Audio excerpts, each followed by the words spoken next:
brothers. Hello, everybody, and you got a peek at Vance's ass there as he was bending over and giving you a free show for a second. So if you missed that, rewind it and you'll see it. All the Vance fans out there. Preview is what is it? Fans only or something. Only fans. Yeah. There you go. There you go. Yeah, we make good money there. Joe's life is so empty that he has to get it wherever he can, I guess. Hey, if you do, there's foot fetish people doing like, was it Feet Finder? You could do Ass Finder, Vance. Just get it up there. I think we need to have a Vance Finder. Vance Finder, yes. There we go. There's like three of us. So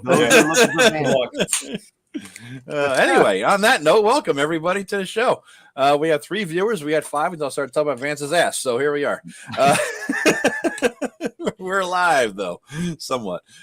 Thanks for joining. And we have another episode of ShadowDark. We have a new player in Taryn Doomsinger there because Paul hates Paul had a whole lot of failures basically. So yeah, it was not good. It was not a good scene. How you feeling about casters now, Paul? How do you like that shit? Right now the stock is very low. Yeah. For them. So something's gonna have to happen for me to buy into it. Buy some stock. Yeah. All right. We'll see how it goes. So yeah, let's. Why don't we start top of the order? What's the cool shit of your week, Tim? What's going on, man? Oh, it was last week, but I am gonna grab it. So one of our audience members, I believe. Oh yeah, Mark's here. There you go. Sent me Victorious. Ooh. All right, nice. I think this is Troll Lord Games. Yeah. Troll Lord Games. It's a Victorian adventure setting system, I think. I can't remember. I didn't get a chance to read through it, but yeah, I mean, I always like that kind of stuff. I've never run anything like Cyberpunk or like Victorian Age, and it's always been on back of my mind. That'd be kind of a fun time or whatever to mess around with. It'd be something just out of the ordinary for me. So yeah. It'd be kind of fun. It'd be kind of fun cool. to do that stuff. So that's cool. Yeah. So I got to thank Mark for that. That was very, very cool. And then he also sent me Runes, which is it's a zine for, I think, specifically for ShadowDark. All right. Yeah. Yep. So they got the new class, the Goblin Witch Doctor. Is it Mark's zine, Tim, or did Mark just forward? No, it is. Oh, James Floyd Kelly. He's somebody who I've bought different things from several times. He does a lot. I can't remember what the name. I've got a few of them in there. He's very big on doing zines that are full of lists, full of random tables. Okay. Kind of like mini toolboxes in a way. Yeah. You kind of focus around a theme, kind of like what Paul does too with some of that stuff. So yeah, that was very cool because I didn't even know about Runes. So I'll probably go out and try to get the other PDFs for it. All right, that's cool. Always some interesting stuff in there. So all right, good deal, man. And let's see, and let's zoom out of you. A funny thing is I have to remove you from solo layout before I can add somebody else to solo layout. It's kind of strange. Right. Yeah, it's a little strange thing here, but yeah, there you go, Paul. You're up next. What you got going on, man? Very orange today, very festively Halloweenish today. That's exactly what I was thinking. We're just on the verge tomorrow, right? October 1st. Like the great pumpkin sitting there in front of us. I am the great pumpkin. I am the great pumpkin. I shall rise. But I am working on, just like Tim said, I am working on expanding this horror hex universe here. Okay. And I have a zine coming out, kind of this toolkit to kind of build your stuff. And so now I'm giving some identity and some other things, some NPCs and things like that to. It's going to focus on identity, Paul. Is that what you're saying? You cater to a certain crowd? No. Focusing on giving it form and shape and identity. Okay. So yeah, this one coming out, I don't have it. I got to do a few little editing things. But it is the Witches of the Blackened Earth.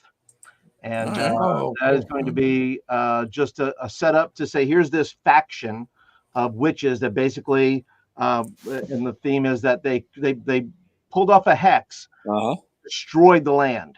It just destroyed everything, and everything. I mean, everything has just come undone. And so this is a particular faction that'll be a part of the hex crawl, and they will they have spells. In fact, I even made a subclass that I'm working on called the Wasteland Caster.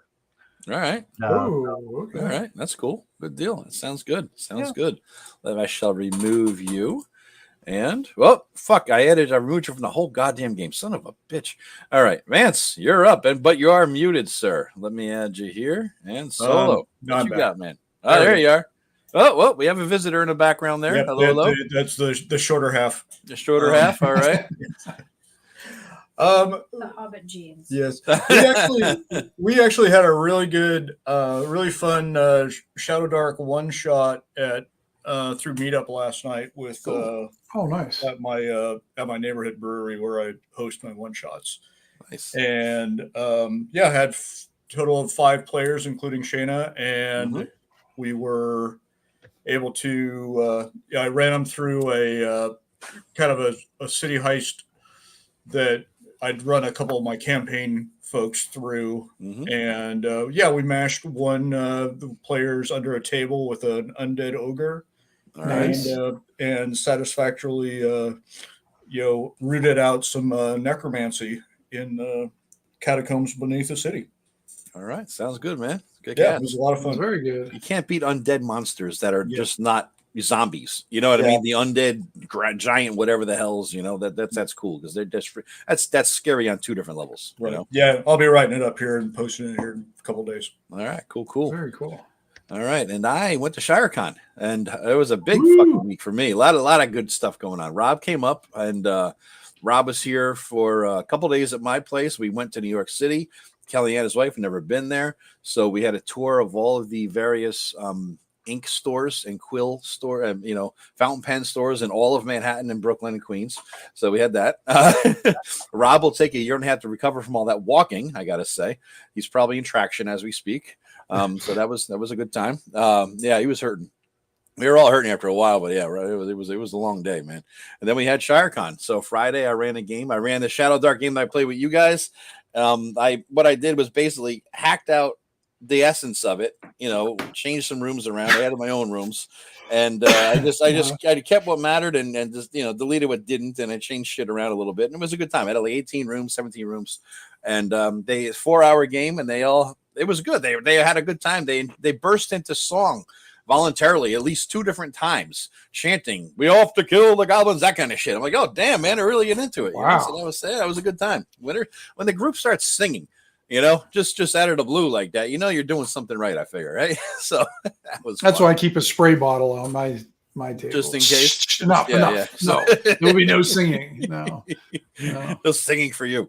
No. The singing Nazi. I just said that word. Now we're going to get demonetized or something. God damn it. Like you ever were monetized. I got to make 3.5 cents each show. I do okay.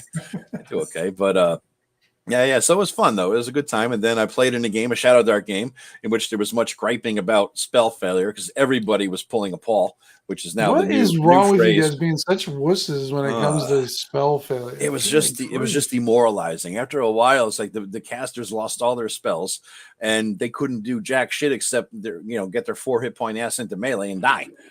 So it was pathetic. But the fun part was that my brother brought my 2 nieces down with them on a Saturday afternoon because there's a nice hiking trail out there. And so they figured they stop in, see the geeks, make fun of us, and then go hiking.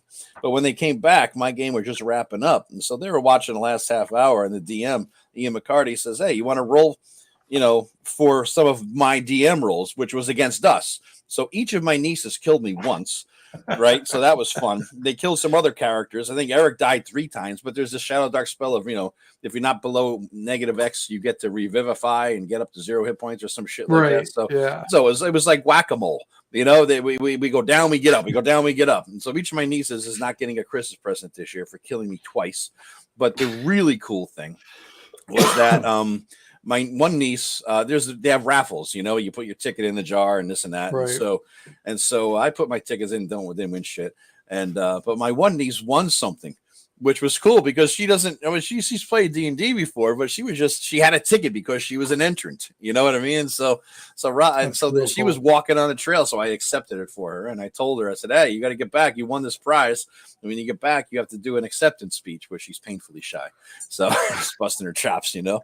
But the best part about that prize was that Rob really, really wanted these things, and she beat his ass. Oh, good. So yeah, that was fun. Even better. That was fun. Better. And apparently they're kind of rare. So I'll show you here. We got this campaign case creatures because my brother claimed it because, hey, I bought the fucking ticket, he says. Wait. Your niece won it. How come you got it? Well, my niece won. She has nothing to do with D&D except she took the pretty colored dice, which she's going to give to her friend, right? Okay. Who also plays. My brother says, fuck that. I bought the fucking ticket. They're my games. And then he saw what it was, and he kept the starter set for 5e, the Dragonborn, Dragonstorm, whatever the hell it's called. The other one, yeah. He kept that one, and he says, I'm not going to do shit with this, so you could have them.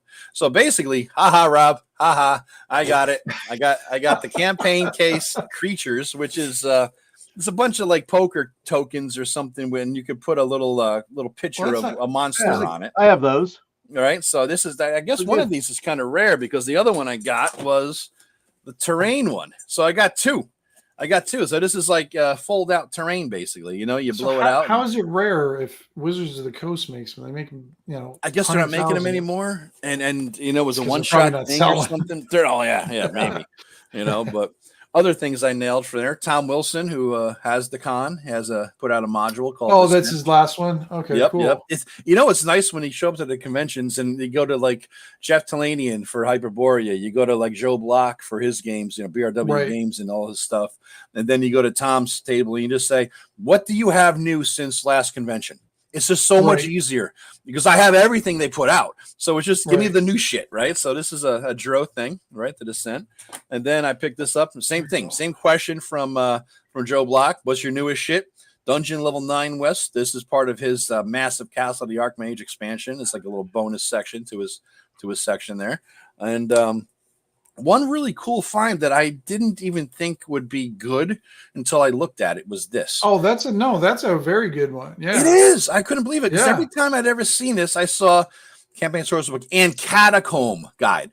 There's not a goddamn thing about catacombs in here. All it is how to be a good DM. This is the worst marketing I've ever seen. But the table of contents, this is fantastic. I mean, and it's 2E based, right? Let me see if I'll pull up if it has a table of contents. Who the hell knows? Yeah. So we have the logistics supply. Embiggen me. Sorry. I should have done that on my own there. Wrong thing. Yeah. How do I do? You asked me to do it. Yeah. Solo layout. There we go. All right. So this is a great book. You have introduction, logistics of play, style of play, pacing and theater, use of judgment, creating the campaign, creating the world, maps and map making, creating the adventure, making NPCs live, dungeon setting, the dungeon campaign, character, general dungeons. And then you have some examples of different kinds of shit. But this is like great DM advice. It's fading out a little bit as I turn the pages here. All this is just great DM advice. And look, some of the cool art there. Look like Ben Franklin for a second. But no, I sat down to look at it and I was like, oh, I don't have the book, so I figured I'd get it. And I'm like, oh shit, this is actually worthwhile. I can't believe I never freaking had this book. Even though I may or may not have a copy of a PDF somehow that appeared on my hard drive, I never actually looked at it because of the freaking word catacomb, So I'm like, oh shit. Well, why would you look at it just because of the word catacomb? Is that interesting enough for you? No, I mean catacombs. I mean, it's just one little thing. It's just one little thing. Like, who cares about catacombs that much? You know what I mean? But yeah, it turned out pretty good. I know. I always thought that was weird that it was like campaign thing, and it's in the little print, and then catacombs in the big print. It's like, okay, I didn't get it either, Joe. But yeah, no, I do like that one quite a bit. Yeah, and Mark, Rob and Joe did not have a duel. We talked about last year. We didn't set it up this year, so maybe next year we'll do it. But I think we should do it like for two old bastards beat each other up with foam swords for charity.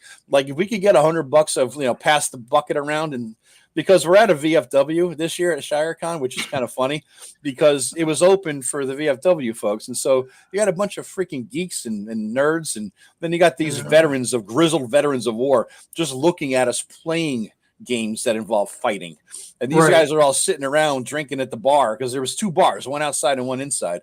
And they're just looking at us like, the fuck? I can tell by their faces, like, what the hell are they all about? So it's quite interesting to see. But Tim, you think of making it next year? I know Vance was talking about it. Vance is like, you got the bug now after seeing all that. Paul, you got to get up here, man. Just make a plan. That's all. Make a plan. I'm down for it. I'd love to. All right. Coming next year, man. We'll have a good fucking time. That'd be a good time, man. Yeah. No duel. Maybe next year. But that was my cool thing. Sorry I took up so much time there, but there was a lot to unpack. No, you went from that. That's cool. No, I mean, I'm sorry I missed it, but I was glad I missed it at the same time. I had so much shit going on to hear. Yeah. It would have been difficult for me to even enjoy the. Really? Yeah. Oh yeah. So it kind of worked out right. On my end in that, but I'll have to try to plan out because I'd like to hit that one again, and then there's another one I wouldn't mind. I guess it's in Maryland. I think your buddy. What's that? What's his undisputed? Unscripted and Unchained. Yeah, I think it's him. He was the one last year when we Dan were Bloodsworth. Yes, that's his name. Yep. Yeah, and I forgot to say hi to him. He was there too, and I just you lose track of people. You know what I mean? Because it's becoming like kind of a mini North Texas in a way, a miniature version of it. It really is. And I tell you, if he ever expanded, and it's my ever never ending gripe that I wish I'd have to drive an hour, come back, but I don't want to get an Airbnb because they're usually crappy and, you might have to share a bathroom with people. No, fuck that. Right. I want a hotel. I want to be able to roll after my game to the hotel bar and then stumble to my bed in the hotel. That's what I want to do. I don't want, because you want to I could stay later rather than leave at 6, right. And have a few more beers. But I don't think Tom is ever going to do that because he likes the whole pastoral look of that area. I think he said more than once that he's gotten interested in making it more than what it is. And I think, sometimes, because especially like the resources that they have in Dallas compared to they have in Connecticut, because I think, didn't you say there's not even a hotel that would be able to do it there? You'd have to not there. You have to drive like 40 minutes. I think the best place would be Danbury. But I don't think he's ever going to do it. And he wants to keep the feel. But I mean, if he ever did, let's say you get 150 people there at this, and North Texas gets 500 people. The day Tom announces that this is going to be at a hotel in Danbury or some other town in Connecticut, Hartford or something like that, the day he announces that, we blow up to 750 attendees. I guarantee you. I guarantee it. But, you lose the flavor, too. You lose the coolness of it, Right. No, I guess it's understandable. Yeah. So, anywho, that's my cool shit. So last we left off, we had a Elinar is now fertilizing the Komor Forest. Like I want to throw in there, by the way, that screw you guys didn't get to loot the body. So he tried. That was the first thing I wanted to do. I know. So they were going down. They weren't going down there. Anything else? That's right. Nothing for you people. Yep. I wanted to. Vultures. Cheap DM, son of a bitch. Anyway. I didn't have anything to do with it that time. You said they were trampled and lost forever. I'm like, God damn it. I didn't say trampled or lost forever. You could have always hunted for his body and just have to track down 30,000 undead, just to find it. Easy to track. Should be easy to track. Yeah. So that's I'm all for you guys. I mean, sometimes you got to switch it up, instead of the undead hunting you, be proactive, hunt the undead. Right. I am not Aragorn, Gimli, and Legolas, though. Our little trio here. We're not going to be chasing the orcs of Khazak Doom, wherever the hell it was, that the Uruk High, rather. Right? No, we're not quite name level yet. Besides, Vance's spells will fail along the way, and we'll be fucked. So And I forget what level are you now, Joe? What level is Combo? I just Your popped 3rd 3 level Combo with 2 XP, and Jurjam is still first level but 10 XP. Yep. Well, he's not with you guys anymore. Oh, He's like, fuck you, I'm not going. He's done. Yeah, he lives at the Goblin Camp. All right, cool. He's not going to. Yeah, he's not going to Scorn. No. All right, hell with him then. Son of a bitch. Yeah, he got his loot and everything. Yep. And then, what level are you, Vance? You're 3. Your third too? Okay. Yeah, about halfway. All right. And then we have you're starting off at a third level. Are you a fighter, Paul? Yeah, I'm at second level though. Or second level? Okay. Yep.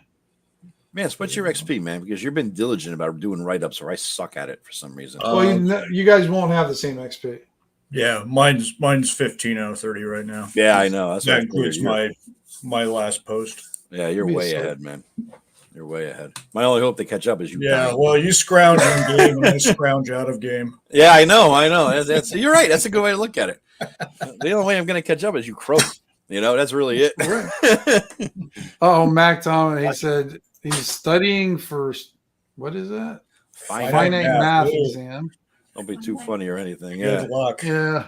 Yeah. Say, Vance, watch your back.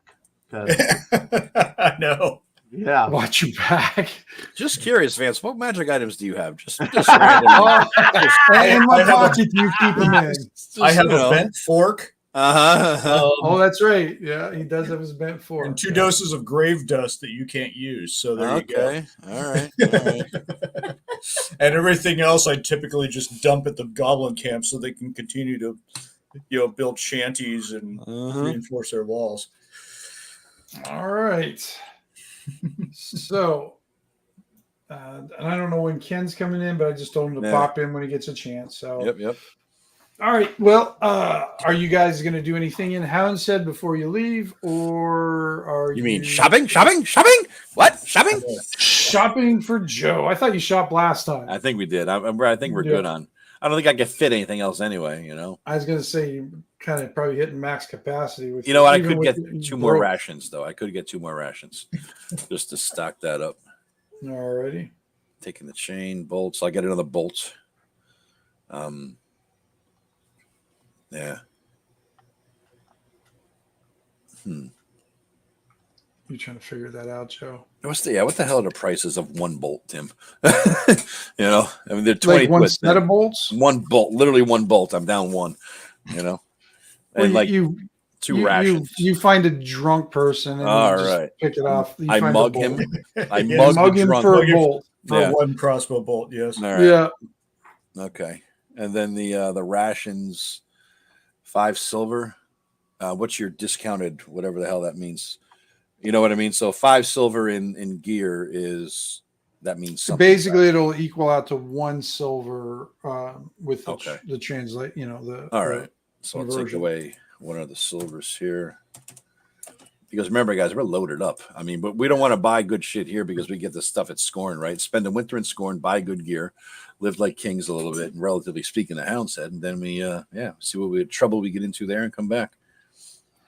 Oh, we also said we wanted to reach out to anybody in town, Tim, who might need, hey, we're coming back in the spring. Should we bring you anything, sort of thing? You know what I mean? Commissions or, rent the wagon, whatever it is, if they need anything like that. Nobody really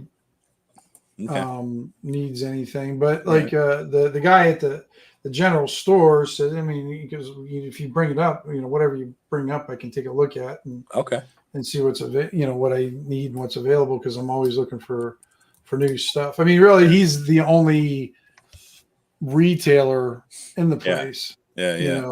I'm thinking we could buy low there, sell high here. You know what I mean? Well, that's what they kind of do. That's what a lot of the thing. But you're not in the Merchants Guild either, so yeah. Okay.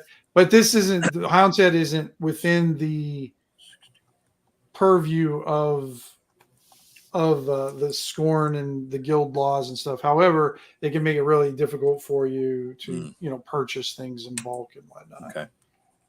Okay. But it's doable. All right. Let's see. Is there anything that Blake wants us to bring messages to the Guild of Arcane Lore, I think it's called? Bring a message, bring anything to them? He appreciates the offer, but he's like, thank you. All right. Okay. All right. And the last, I guess we'll ask Ivanov. Anything? Ivanov. If he needs, for the needs of the town or himself personally. Well, he's like, are you leaving then? We're leaving, but we'll be back. Okay. Understandable. I could have used you here this winter. I think it's going to be a very, very rough winter. Oh, can you guys hear me? Okay. yeah. I'm using my Rode mic now. I instead of using the stupid little microphone on my camera, I'm using the Rode mic. But sometimes if I have it twisted the wrong way, it can't hear me even if it's right in front of me. Actually, sounds good. It sounds pretty clear. Good. Okay. Yeah.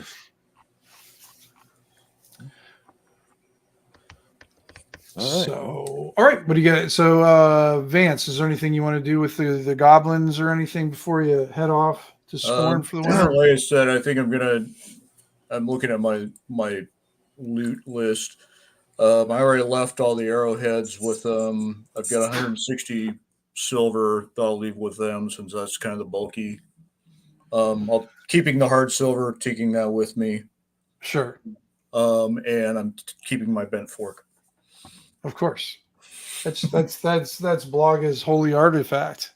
Yeah, that's that was collected from a tomb of the ancients, and somehow it was hallowed by somebody, and it'll be my symbol as I lead my goblin legions to their future glory. Absolutely. Yep. Kingdom of the Bent Fork. I love it. Yeah.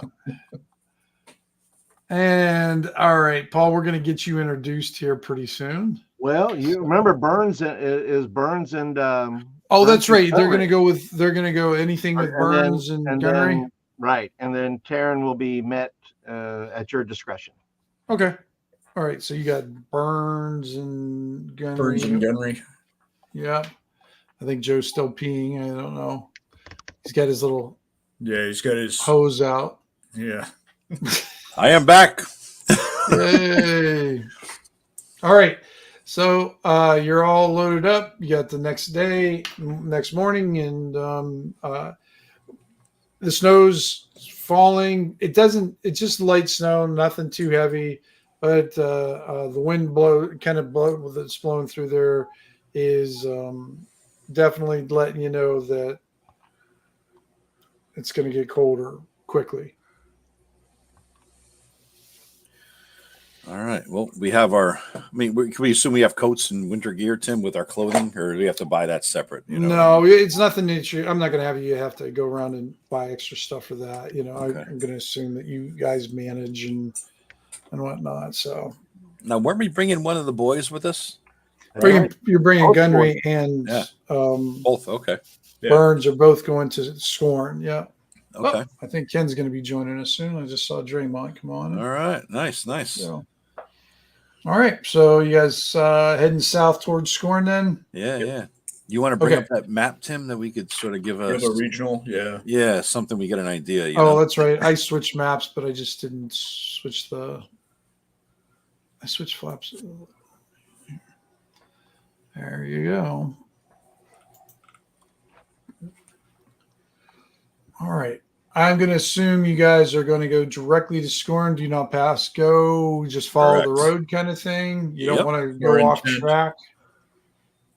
Yeah. It's the safest way. And we do have a lead. Remember, because on that cave where those refugees were, that I brought them out. I remember I covered up the cave entrance so that we could, in disguise kind of thing, so that we could have at least perhaps a safe place as long as it's not been disturbed. At least one stop along the way could be relatively safe. No one's dead yet, Greg. Hey, Simon. Greg's already asking. Give it time. Yeah, we haven't even rolled any dice. Paul hasn't rolled any. That's right. I haven't rolled any dice yet. Yeah, hasn't rolled any dice. So everybody's been safe so far. Although somehow, I think you guys can manage. Yeah, Greg, I turned off all the porn, so you're not going to see any of that stuff in my video feed. I made sure, so you're all good. Matt, it's all furries anyway. 6 miles. 6 miles. Yes, how big those small? Well, the small hexes are 6 miles, and the big ones. Tim, it says it's only 25.3 feet. I don't know what you're talking about. Oh, well, let me adjust your token for that. There you go. Oh, all right. There we go. Now we're talking. That's, by the way, that John Travolta looking guy, that's totally my guy. That's Columbo. That is, yeah, Colombo does that. All right, you guys traveling south for a ways, and did Ken join us? Okay, let me add There he is. Ken here. Boom. Yep, Oh, we have there's him. Draymond. Oh, I added him. got He him deleted in. him. There he we is. go. Yay. What's up, man? Hey, how you guys doing? All right. We haven't died yet, so life is good. No, so to catch you up, Ken, I don't know if you know. So it's winter's hitting, and the party has decided to travel south to go to Scorn for the winter, and that's where they're heading off to right now. So, and I don't know if you know, Elinar is now dead. She has disappeared in the Komor Forest, crowd surfing, hundreds of skeletons into his glorious death. Yep. And So can you eat the eyes? Can you bite eyes on a skeleton? you know what? I don't know. I guess you probably could. Well, That would be tough to do. right now, Eleanor can't do anything. Yeah, right now, Elinar Yeah. is getting her eyes bitten, but you That's know, right. yeah, They have been bitten already. they've what been is scooped out and savored. what is Terran Doomsinger, Paul? What's the new class there? Oh, well, you have to find out. All right. Oh, you're not with Showed us along the I'm way. not. Or- Oh, No. I thought you were He's heading still out in with he's still in the mythical coconut, waiting to That's appear. right. Burns and Gunnery. I'm playing them for the moment until we arrive Okay. wherever we need to arrive to. Gotcha. So you're going to be at Scorn when we get there, kind of a guy. Up to Tim. Yeah. If Tim Okay. says that's where I show up, then that's where I show up. All right. Sounds good. Sounds good. And Draymond, you're second level still, right, Ken? Yes. Okay. Okay. You close to 3, dude, or you like still? I'm a little ways away. Okay. Okay. All right, got a an good hour score. outside of Hounds Head, you see this group approaching you. You're kind of down by the not quite to the hill, but close to the hill. Yeah. And you see Are a they group. at least 12 years old? At least, yeah, most of them look at least that. But you're a little ways away. Some of them look shorter, but you're going to assume that there may be halflings, but they could be, hairy little children or something like that. But you see when they come around, you see 12 of them, and they're all heavily armed and heavily armored. Every single guy in this group has chain or plate on. Damn. Yeah. Any insignia on them? There is a yellow falcon. No. Do I know that that's a mercenary company? Is that known or? Yeah, give me an intelligence roll. Okay. About a 12. That should do it. All right, let's see. Because you kind of know Scorn a little bit. Yeah. Nope, I don't know shitism. You've heard the name, but you don't know much about it. Okay. Yeah. So, and anybody else who wants to roll, that's fine too. Or you can just give Joe like the advantage or something to just say I'm helping him. Would Burnery or Gun are they coming from the same place that they originally came from, or do they come from somewhere else? Oh gosh, 1 second, guys. I'm sorry. Talk amongst yourself. All right. I have a wife call. All righty. Oh, wife call. Yeah, there we yeah. go. I only know that they're a mercenary company from the other campaign much later Yeah. in time. I don't know what level of like this is 20 years earlier. I know that in 20 years they will be a mercenary company. I don't know what they are now. You know what I mean? Yeah. So I don't know. Yeah. All right. Well, that's good though. Maybe they're going to Hounds Head for helping it or hurting it. Who the hell knows? We don't know. Well, we'll have to wait till we come back, right? It's all burned to the ground. We know. Yeah. Well, I mean, you could ask them. And well, are you going to go burn down the town? No, who you here for? Who hired you? You know what I mean? It's like if it's Baron Mabray who hired them. Baron Mabray hates fucking Hounds Head, right? And he wants to control it. So if it's Ivanov, that's a different story. Well, if we see a pillar of smoke in a couple hours. Yeah, that'll give it an indication. Yeah. That'll give it an indication. All right. Apparently, have you locked yourself out of the house? Huh? There you go. Is that what you're calling it now? She locked herself. Can you guys hear me all right? Yep, we can hear you. Are you sure you didn't lock her out of the house?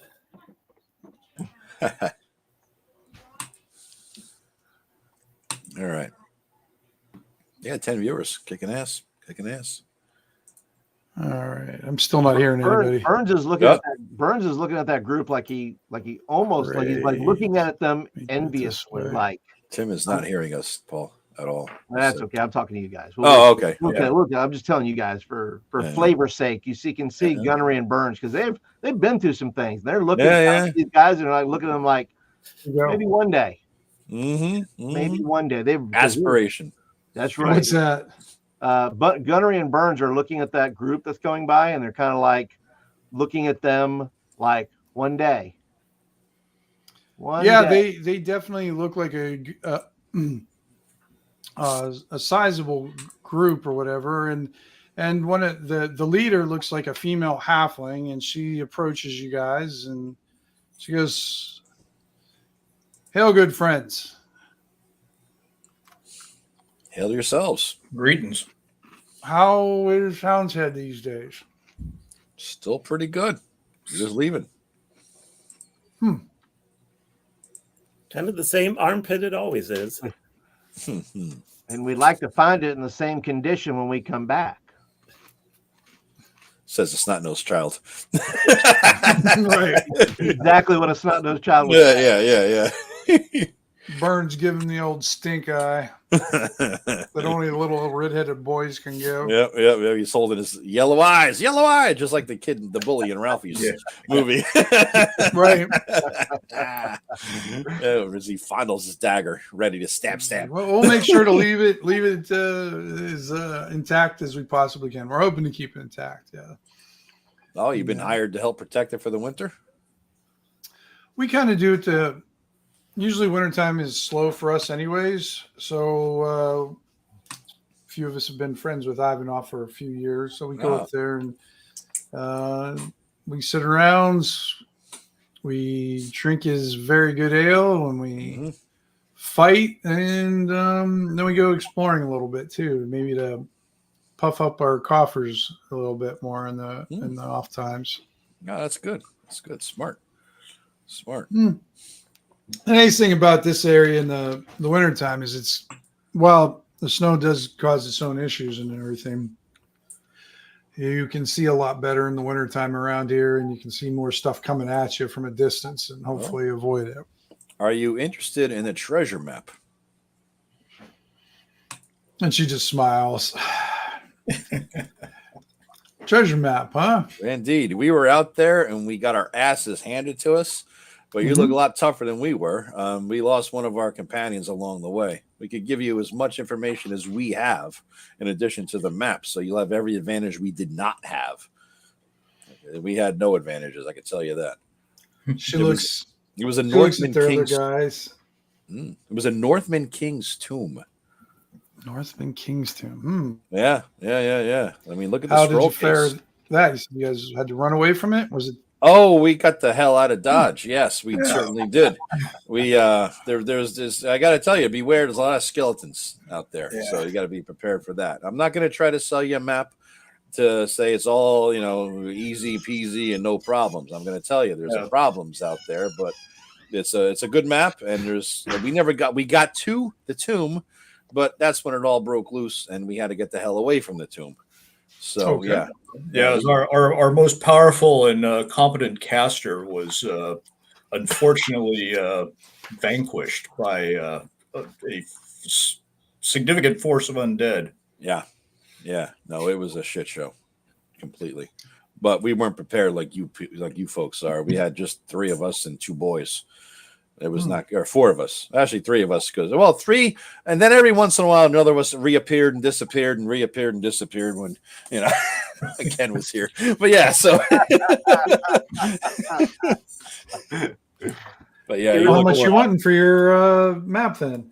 Well, I showed him the case that it's in, as a Cloven Viscount symbol on it, and I say that, and it is a Northman King's tomb, and it's a couple days out of Hounds Head. About 3 days, and like I said, a lot of skeletons out there, but I converse with the guy. Give me a second here. I'll whisper with the guys. It's all of ours, so we never even thought about selling it, but we'll go into whisper mode. What do you think, guys? 50, 100 silver? Yeah, sounds like a reasonable all right price. All right. So how about we go back? How about 75 silver gets us 25 silver each and some drinking money when we get to Scorn. That sound fair? The rewards of a king's tomb are certainly great, and I will personally toast you when I get back. You, not the whole group, her. When I get back for defeating this tomb, and I'm very curious what was in there that we didn't get. 75 silver, huh? That seems pretty steep for just a map that might, It's a king's barrow. Yeah, Wait a minute. I don't think your math is right. 75 silver, 1, 2, 3. Oh, that's right. You're back. Fuck. 80 silver, 20 each. Well, yeah. Remember, you have the two boys, so there's actually 5 of you. But they're followers. They're just like hirelings. They're not even level. Well, then yet, there's 3. Oh, that's not true. Oh, that's right. There's They're 3 leveled. They're leveled now. Yeah. Yes. Well, they didn't get Yeah, the map when they were the leveled. boys are well on their way to Not renown. All the math is all fucked. Well, Taryn is not there, right? Lawyers don't do math. Lawyers divide by thirds. That's why don't leave me in charge of the math, guys. All right. Tara's not there, but Gunnery and Burns are, and they're listening. They're 4 of us. 4 of us. All right. And they lost a friend. So I'm all right. Yeah. So 80 gold, 80 silver rather. I misspoke. So now it went up. It went 5 up. silver because of your poor math skills. My poor math Wow. skills. Yeah. My poor So math we have skills. to pay for that. I'll tell you what. Let's see. You want 80, and you want to divide it equally among the 4. Equally. Yeah. So 100 would be even more easily divided 100, but I'll give you 80, That's 16 silver apiece. For how many? 16. There's 4 of us, motherfucker. Don't be confusing me with the math. Taryn isn't there. Karen's not here, but there's 5 of us. Gunnery and Burns. It's Oh, 2 shit, different they people. count as 2. Two Son of a boys, bitch. me. All right, 5 of us. Yeah, there's 5 of us. All Now right. I can see why you guys had to run away from the. Yeah. It's been an experience. I took I don't know some. if I want Joe suing anybody for me. That's I all took can some say. blows to the head. I'm having a during feeling the, I'm not going to get all my money. Yeah. They tried to count the skeletons and died in the process. Right. I took some blows to the head on the last encounter there with the skeletons, so it's my only excuse there. But 5 of us, all right, 75 divided by 5. I'm sure that's easily dividable, right? Yeah, that's 15. I don't know, is it? I don't know. 15? 15. It's 15. Here. Sounds good. There 15 we go. each. Yes, that should get us. 15 All right. each. According to the my companion who has an abacus that is coming out of his ass, apparently. I had irritable bowel syndrome. I couldn't be I was out in the woods. I don't know what he's Meditating. marking his Yeah. he is a cleric of the Komor Forest. You know so how he's just hard it is blessing to find in the Komor Forest to find leaves that are That won't That bite. won't bite poisonous? you. Yeah, it won't kill you. Yeah, exactly. Every other leaf is I liable leave to a kill you. rash. Yeah. Yep. That's a new witch spell, ass bite. Yeah. Yeah. So we're back down to 75 then. The original offer. 15. All right. She's like, I can do that. That sounds like a reasonable price. All right. And you see that she goes back to the group and she brings back a pouch and she brings back 15 silver for each one of you because she's just like, I would have given you the whole thing, but somehow I think they would have been miscounted in the division. So I nod my head. she Appreciate so that. so everybody gets 15 silver there.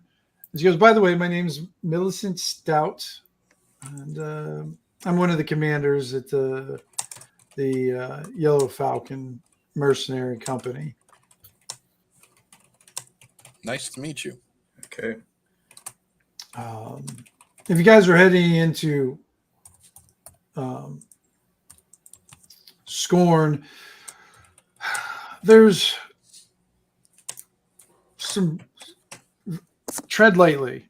Oh, There's a lot of political strife going on there right now. The Baron is being, let's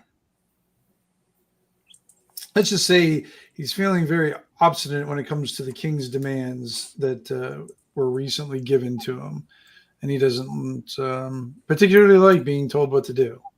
how does how do you think that would come down and affect us as new members of the town coming in for a little R&R for the winter? Well, the effect is he has his forces there. So there's 3 forces in Scorn, the 3 big forces.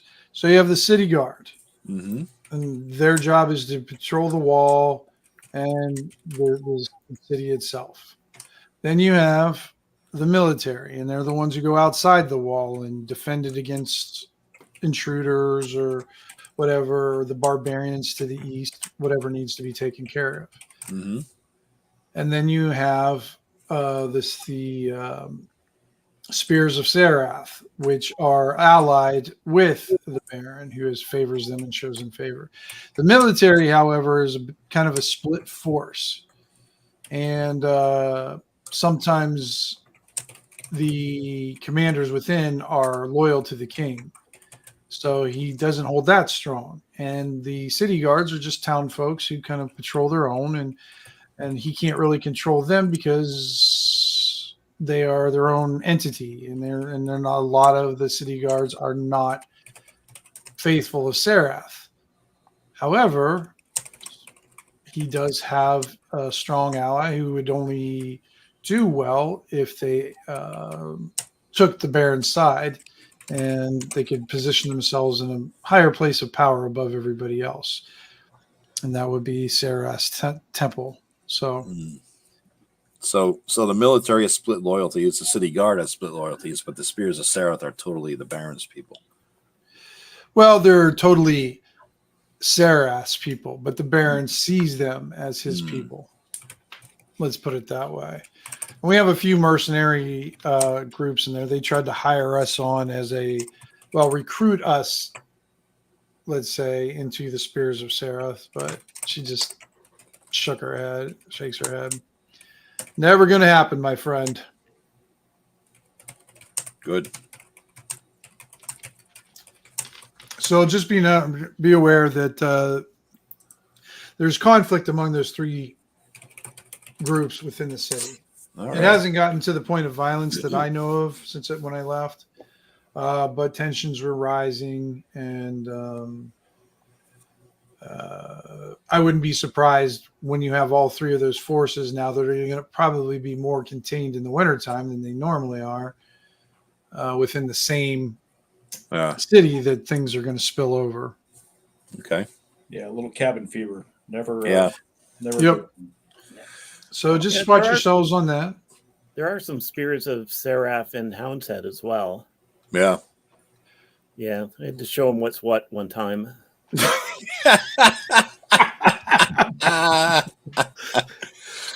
That's when all that beautiful rolling started. Oh, that was a glorious battle. Yes, it was.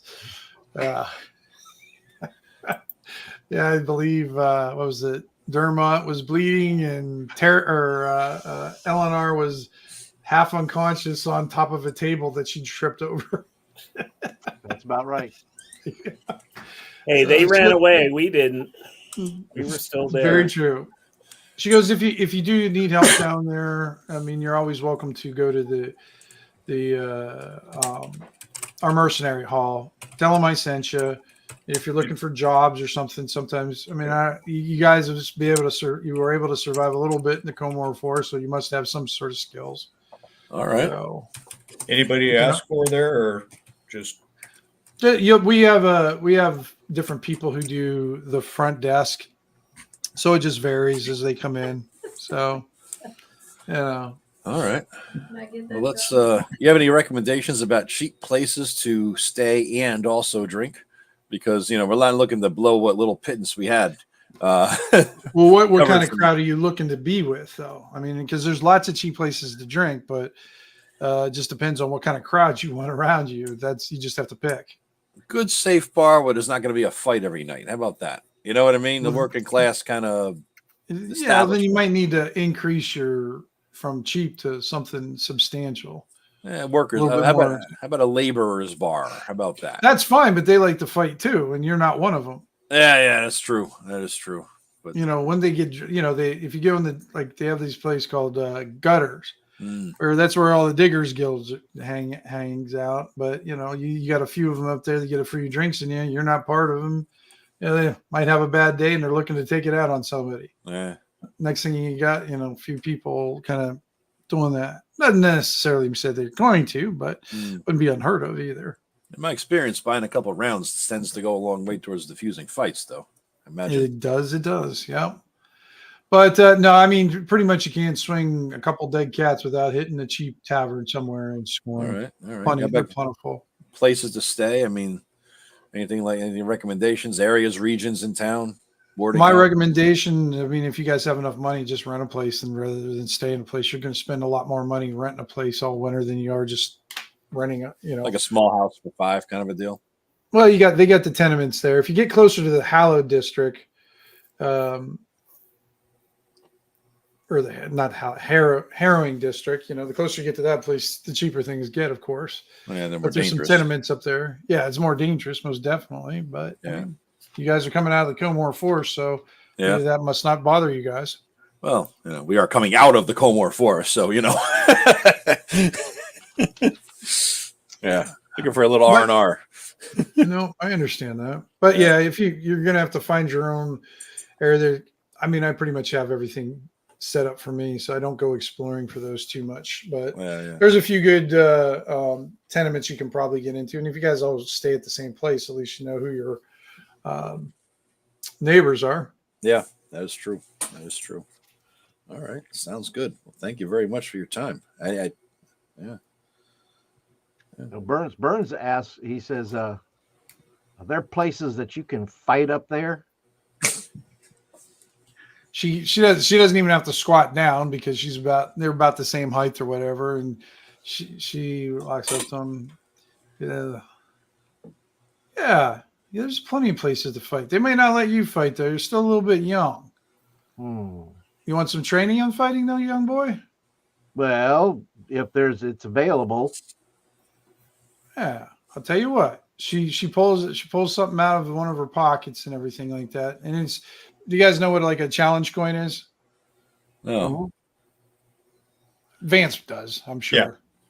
Yeah. Challenge coin is what the military give their folks for different reasons and stuff like that. She basically hands him a challenge coin. It's not worth anything monetarily, but she goes, you give that to the person at the desk and you tell them that Millicent sent you and that you want to be trained. She goes, we'll train you up and then you'll just be obligated to work with us for a couple years and then you can do whatever you want to after that. Burns takes the coin and says, thank you. Oh, you're welcome. And she looks at him. It's like, I can tell you've already seen some stuff, huh? He nods his head, and you can see that he's still got a mad face on him, and he's in his feelings about Eleanor still. He still has a certain sadness to him, as well as Gunnery. But when he's looking at her very straight through her, almost like, yeah, gotcha. Thank you. Giving her the miniature 1,000-yard stare. His is more like about 150 feet. But I know it's still like I'm already there in my head. I'm already there fighting. That's how he sees his. How he sees his life. So that's good. Yeah, she goes, just tell him Millicent says and they'll get you set up there. And she pats him on the shoulder. And she goes, all right, gentlemen, I guess we better move out before the whole snow dumps on us. And she goes, good luck to you guys in Scorn. Hope to see you in the spring. All right, safe travels and stay warm. And the last guy that's trailing is a goblin. And this goblin, Vance, they're what they're called, like scavenger goblins. Yeah. They carry amazing amount of shit on their tiny bodies. He's got this contraption where he's got 2 backpacks on at the same time. They're just kind of like on top of each other. Right. He's got shit sticking out of everywhere and everything. And he kind of walks up to you, Vance, and he has a small hook in his hand, and it looks like that it's made out of sort of crystallized stone. It's almost like it looks like granite in the center, but it's almost like crystal along the outside. But it's kind of shaped in a hook. It's not sharp or anything. But he hands it to you. He goes, "You're gonna need this. You're All gonna right. need this." And he hands it to you. And the one and you know from the scavengers, the weird thing about scavengers is they always collect weird shit and they always give it away to people who they think will need it. Okay, so it's a stone and crystal hook, basically. Yeah. Yeah. Okay. Yeah, they just have this weird intuition of odd objects that people will need in the future. All right. Sounds good. I'll tell him thank cousin, and if you want to hang out with Ken, we've got a little encampment just northwest of town there, and let him know that I told you by, and yeah, you might find something useful there, or they might find something useful from you. And he nods, thank you, and he gives you this smile, but like it's almost like his jaw it was broken at one time, and he can only get one half of his mouth to move. Yeah. The strange thing about him too, when he moves, even though he has all this shit on his back, yeah, he moves like he's not encumbered at all. He's able to kind of move without being bogged down, because all this stuff on him looks like he would just be squished, Sure. squished now type thing. So yeah. So he's been doing his squats or something, probably. yeah, he's got his goblin glutes all worked up into the rocks. Yeah, He's got some serious goblin Back booty. holding. That's right. Goblin of holding. Yeah. You gotta get a few of them for like carrying shit for us. Well, they are around there, but they're just Yeah. hard. The trouble with them is they're hard to keep track of because they just wander off because they are able to, they're scavengers, but they're also almost like, we've talked about the metal detector. They seem to can find stuff. Yeah. They'll just, you'll be heading down the thing ready to get in the battle. And the next thing, where do you go? Well, he's digging into the creek. What the fuck are you doing getting in the creek for? Okay. Like, I don't know. And then the next thing he's got a shiny rock, and then and then he puts it away, and then he comes back. Yeah. So all right. He's not unlike me. I go and find a shiny rock every once in a while. Yeah. I'm good. But hopefully not right before, like while your friend's getting in a bar fight or something. Well, that's yeah. You never know. You never know. It's still an option if it's there. All right, and you guys end up going the rest of the day without any issue. You're going to put your right about down there. Okay. There is a campsite already there. You see a few travelers that are making camp there. These guys look like they're trappers, like a small group of trappers, and you get some small talk from them. And basically, they tell you they're kind of staying in the southern part of the Komor Forest and trapping because the furs are better in the wintertime. Okay. And whatnot.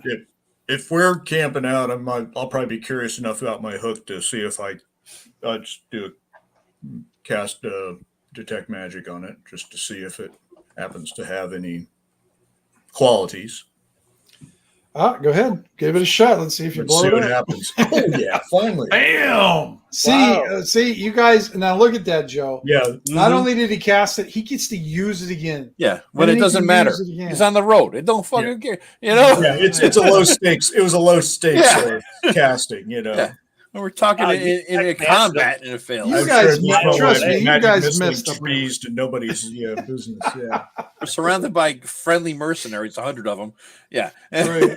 It is magic, actually. Ooh. Okay. Do you want to try to do it for another round then? Yeah, I'll see if I can do the concentration and suss it out. All right, go ahead. All right. Nope. Really not. See, you guys can screw it up even though. You can try again if you want, Vance. You want to try it again? Because you didn't lose your spell. Did or did not? You didn't. No, because you failed on the concentration part, not okay. not on the initial casting. Oh, so. sure, why not? There we go. Oh, I hit twice, but Well, that's what you need anyways. both of them succeeded. So there we go. So you got both those. What this thing will do is where you put it, Vance. Like, say you put it on a surface. Yeah. It'll stay there. It's like, what are those little dumb things called that you put on the wall and you take the sticky stuff off the back and they stick on the wall? Oh yeah, like the little hooks and stuff like Yeah, that. the little hooks. Yeah. Yeah. So basically that's what it is. Basically you can take it off and put it on. You can hang it up wherever you want or take it off whenever you want. This little goblin's like a walking Lowe's store. Or Home Depot. Yeah, exactly. So yeah. So I basically have a portable coat hook. Go ahead and roll your detect magic one more time. Okay. Yes. Made it. See, Joe, this is how magic works. It's neat. This is how it works, Yeah, Joe. You yeah. just can't be a wuss with it. That's You all. just can't do it in Great. combat It's either, smoking. apparently, in this game. Yeah, that's what it heals. I'll be able to detect magic in the middle of combat. It doesn't work when it counts. That's what I'm saying. That's what I'm That's the saying. problem. It totally counts. I'm trying to figure out. I was going to say, what's I going think on. it counts. This thing apparently does not have a weight limit. Okay. Oh wow, dude, that's awesome. So it's actually. kind of That's a like cool the thing. immovable rod kind of thing. So it's Exactly. That's exactly what it is. Yep. And It's we all just know what Tim's next item is going to be on his Patreon. It's going to go out. His card. I think, you know what? I should put one of those on there. That's cool. I mean, you often do that. Whatever comes up in our game, I get it in the mail the next month. You know, Right. Yeah. Well, I guess that's So it's all right. Well, I'm sure I'll Immovable find a cloak. use for it. I'm sorry. What was that, Ken? I said it's an immovable clothes hook. Yes, exactly. Yeah. Yep. So he can hang his cloak wherever he wants to. Yep. pretty With cool. impunity. All right. And why don't Ken give me a D6 roll for the evening? You guys are kind of in a low risk area, so you guys only have to roll once. And no random encounters Nice. for the evening. Tim, whereabouts on this map was that little cave of refuge? I forget. You're trying to remember where it's at. It's coming up. Here. You guys know that you guys are going to start hitting Appalachia here real soon in the next thing. Redneckville coming. That's the one thing like the trappers were talking about. They're just like, we're going to keep on going until we get past those guys. Mm-hmm. It's like there's some creepy ass shit over there. So, all right, you guys get down when you start entering the little bit of thicker part of the forest right there, and you see the ornamentation of what you usually see in this area. And do you know what that is, guys? What do you guys always seem to see in this kind of area? Creepy shit, See, right? Well, it's creepy shit, but what specifically? Is this thing coming out of the ground? Which thing? Is it digging through the ground? Oh no, bodies hanging from the fucking trees, isn't it? Bingo! Yeah. Yes, Yeah. we have bodies hanging from the trees. Joe, give yourself an XP. Hey, I'll take whatever I could get. All right. Yeah, so you see a couple bodies hanging from the trees. These guys look probably a couple days old.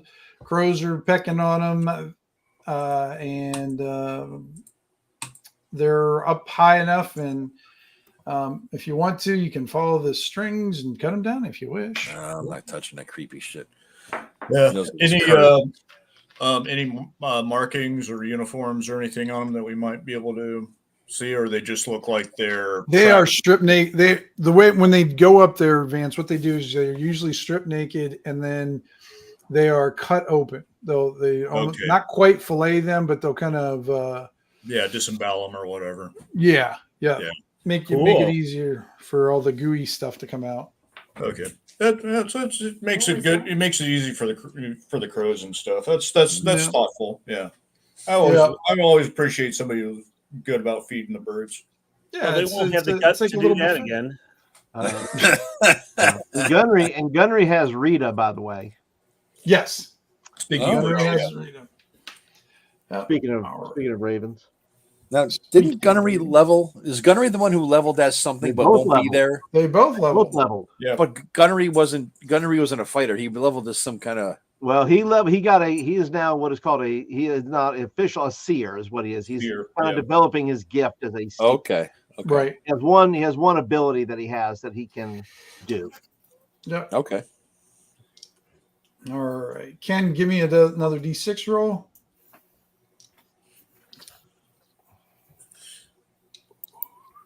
Keep on looking at that. Oh, nice. Uh-oh. Uh-oh. Uh-oh. Get my table out. Let's see what you guys get. There we go. All right. Oh my gosh. It's nothing bad, guys. It's just Shall funny. I find my backup character?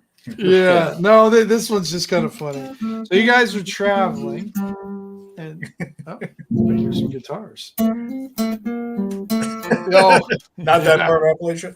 yeah, pretty much. Yeah. Now we're in trouble. So as you guys are going down the road, and you guys are waiting because Columbo had to take one of his 14 leaks of the day. Oh, I'm due soon, actually. So yeah. Yeah. Thanks Feel for it reminding me. You when you go take a leak, just inside the woods, you see a small box with H burned into the wood, kind of cheap HH? looking. Yep. I don't trust this at all. I need a red shirt. I don't have a red shirt, but I still do have my poking stick. I have my pole. Oh yeah, I'll alert them to the HH lightly. Well, either I'll tell you what. Roll with advantage, Joe. with the pole. Intelligence. Oh, okay. 12. Yep. All right. Let's see. This one you should get, but I'll give you a chance to compare. Oh, critical success! I know Critical everything. success. Yeah, you know this is one of Hugo's healing potion boxes that these. Oh shit! I thought it meant Hounds Head or something. All right. I still don't Hugo's trust healing. it because it's Hugo, so I don't really trust it Yeah. at all. So I will take Okay. it. If you would lend me your poking stick, Yep. I will. Yeah, we'll poke at it and see if we can knock the lid open and make sure it's not healing trapped. one of his exploding potions or one of the other six that I've made up in Inside there, you see 3 potions. It looks Wow. like there was 6 in there. There's room for 6, but there's 3 in there. All right. What is this in terms of slots, Tim? What are we talking? What does each potion take? They're small little things, you said, right? They're just small little things. Unless you're carrying 10 of them, Okay. I'm not going to count them. Right. All right. So one of the 3 main folks take one of the Hugos. Yep. All right. So there's 3 of them there. So All right. what they do is they heal 1d. They kind of work like a healing potion is. The base is 1 to 4 though instead of 1 to 6, but it will go up the higher level you are. But if you roll a 1 on a d6, it doesn't work. All right. Cool. They're 1d4. Is that right? Yeah, 1d4. Yep. And then I think once you hit, is it 4th or 5th level, then they would jump up to 2d4. Hey, I just noticed I have that healing potion that we got from Blake as a down payment. Yeah, that's nice. Still rolling. I still got that 1 luck point. That's a good deal. Yep. So look at my notes. Yeah, here. you guys have had those luck points for a while. Yeah. All right, now you guys know you're coming up on where you dealt with the Appalachian people Okay. heavily before, and old John Holmes said that's the one who took the girl. Oh, okay. The one that told As the one that told as payment. that told So you guys are up. Now we're relatively close now, Tim, to the Cave of Refuge, right? That's the one who told Elinar and Draymond about to go find somebody as a sacrifice, an elf. Right. Yep. All right, and you guys are there, and you see in the trees and around this area, you see a lot of crude hex symbols and hanging from the trees, ribbons and small animals that are just kind of hung in the trees like ornamentations. Aw. Oh, very festive. Yeah. And you do see a group of children kind of playing in the the road as you guys are approaching. Okay. And they're still playing, but they're keeping an eye on you. And then in the not too far away, you see a few of the folks just hanging out there. They got their own, I forgot kind of what stools those are called, the one-legged stools that they sit down, put around, and they're sitting there just kind of watching. And if you guys glance towards them, they all kind of have that inbred look, kind of the one boy, he kind of looks like a teenage boy, and he looks like he was burned on the one side, and he's kind of got this Cupid doll expression, like he can't close his eyes because the scar tissue is hardened, so it doesn't grow or stretch. So he can't really close his eye all the way, and he just kind of looking at you guys, and That's you not see old John. You see old John's kind of standing in the roadway with his walking staff, and you see what his walking staff before was just a simple thing, but on top of it now you see some sort of silver emblem or something on top of it. A silver emblem on top of the walking staff? Yeah, like he's placed something on top of it. Okay. Yeah, I didn't know this guy that well. Somebody else knew this guy. Draymond knows him. Draymond knows him. Yeah. I don't think the Burns, because you guys didn't get burned. You got Burns and those guys from Later, we met him on the road. Hounds Head, After we went to John's. Yeah. I met this guy? Yeah, remember he's the one who asked you and Elinar in the very first adventure to go find him an elf. Mm-hmm. To make his Oh, sacrifice yeah. to the woods. Oh, Joe's going to pee. There he goes. There he goes. Good cat. So, Draymond, it's good to see you again. You Well, look good. Well rested. Well rested. Yeah, she's not coming in. how are things down in this neck of the woods? It's fine because we got our elf, so we're doing well. Well, sorry to hear that, but You always did have a issue about that. I guess I didn't teach you well enough about the greater good of things. She's just wondering. She probably can't. well, I just don't feel it's up to us to decide that somebody's life is worth the greater good, unless they're trying It's not up to us. He raises his hands and he says, "This is nature. That's what nature demands of us." You don't have to stick somebody out in nature, though. Well, he's an elf. He's kind of used to it, don't you think? Well, probably not now. Probably not. But now we can rest easy for the winter time and into the spring and get things ready. And that, I mean, he kind of points at all the kids in the yard. You wouldn't want them all laying in the woods dead, would you? No, but you might want to think about maybe some different gods for yourself. Well, we worship the same God there, Draymond. Well, not the same way. Yeah, well, there is some dispute about that, but we've been living up here in the southern Komor Forest just fine. And things have been going just well. Sometimes we hit the bumps in the road, but we do what we got to do to survive. And if that takes one elf to give to the forest people, then we'll just do that. That's all right. That's okay. So, what's your the thing on top of your staff? Well, it's celebration time soon, boy. You should know that. Can I tell what it is? You look at it, and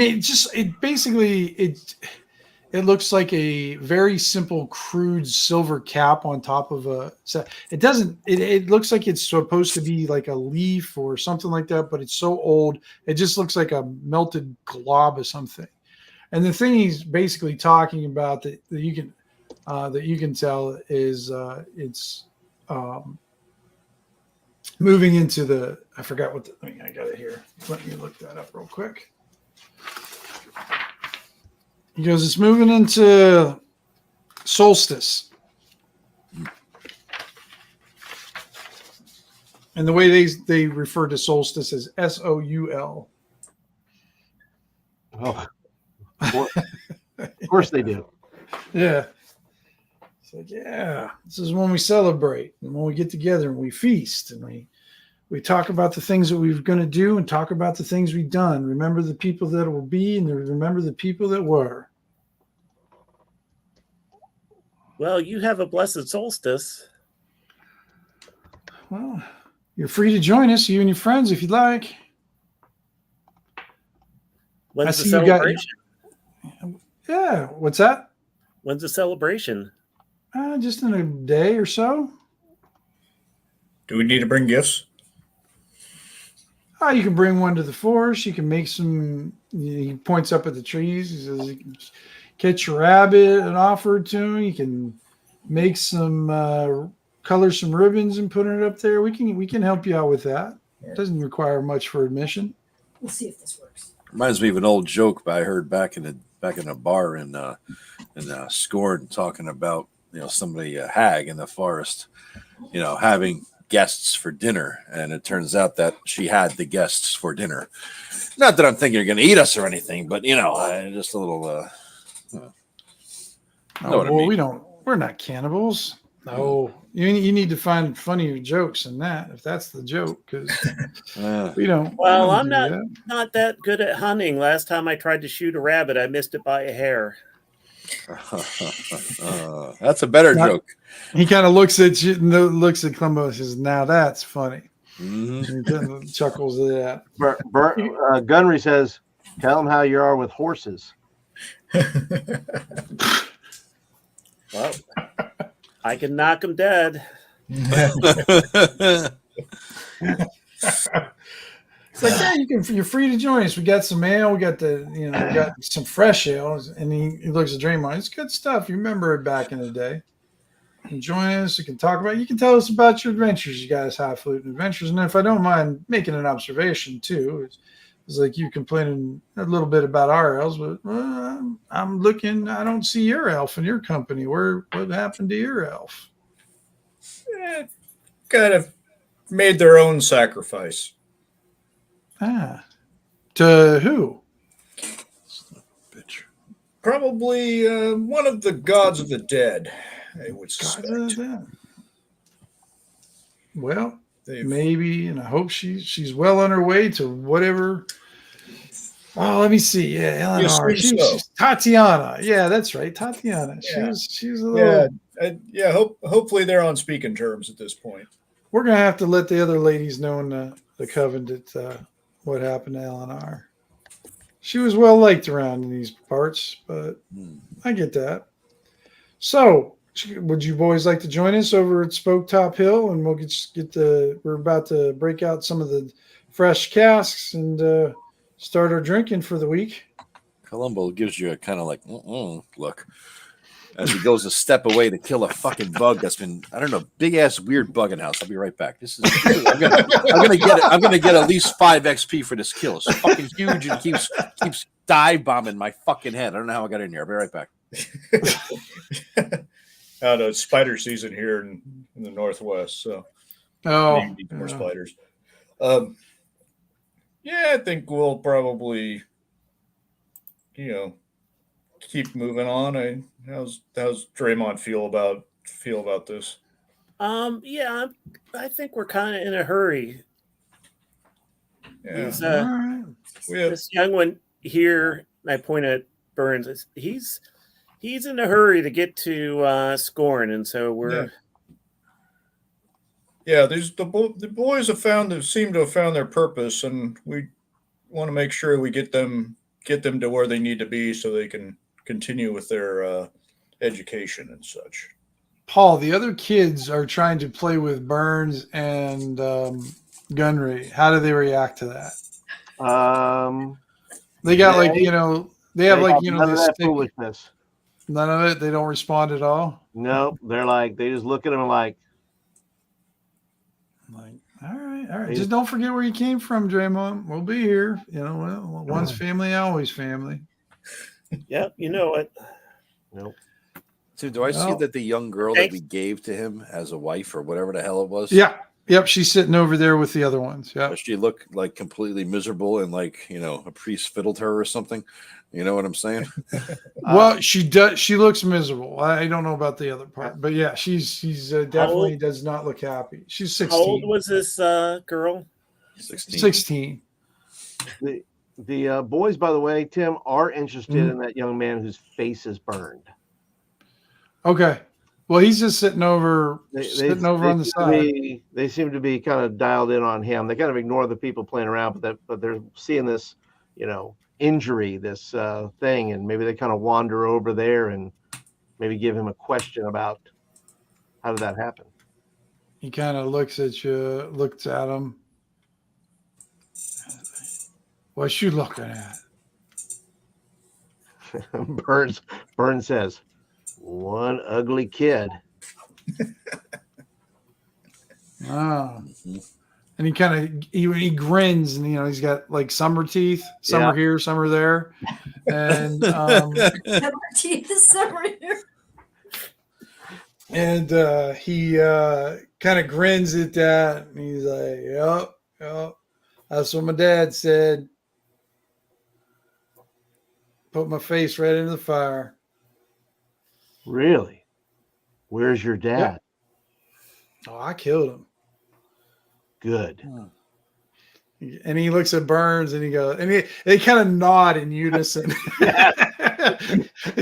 His meta fellow killer is what he's right, saying. Pretty much. Yeah, he's just like, yeah.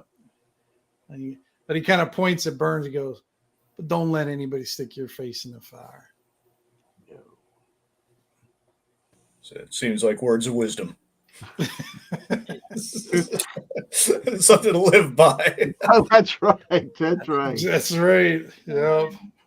His training has begun. Yeah. That's right. So he just chats. He just chats with him for whatever amount of time, and then kind of moves on, or is kind of listening for when the rest of the party's either taking off or whatever they're doing. All right, you guys ready to go? Yeah. Well, thanks for the invitation, for your hospitality. Joe, when you see that girl, she kind of looks up at you, and she recognizes, first she doesn't recognize you. Yeah. And then she kind of looks up at you, and just for a second, she almost like you see her going to say something, and then she stops herself and lowers her head. I look over at her. You doing okay? She doesn't respond. She's not looking at you. Okay. I look to staff man here. Is this woman not able to speak with me? Sure, she can speak to you. She's not like she's a prisoner or anything here. Oh, she can leave then? No, she can't leave. Oh, I thought that meant she was a prisoner. She can't leave. No, she don't want to leave. Do you? He kind of lightly kind of taps her on the side of the leg, and she shakes her head without looking up. If she did want to leave, she'd be okay too, though, right? Well, of course she could. She could leave anytime she felt like it. But you don't, do you? She taps her on the leg again, and she shakes her head no. Creepy. Yeah. Creepy. Mm-hmm. Yeah, the chorus here is being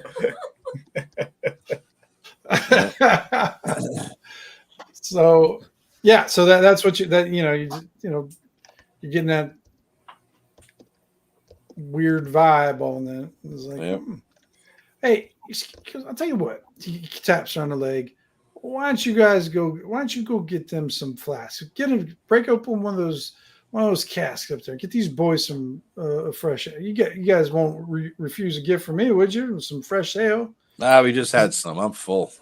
This is holy ale, though. This Yeah, is holy ale. I'm full though. I'm good to go. Thank you for your offer, though. Yeah, we take a little can't bit let to him drink too much because then it really slows the walking down. Yeah, we'll take a little bit just to drink on the road, but yeah, just a little fortification. All right.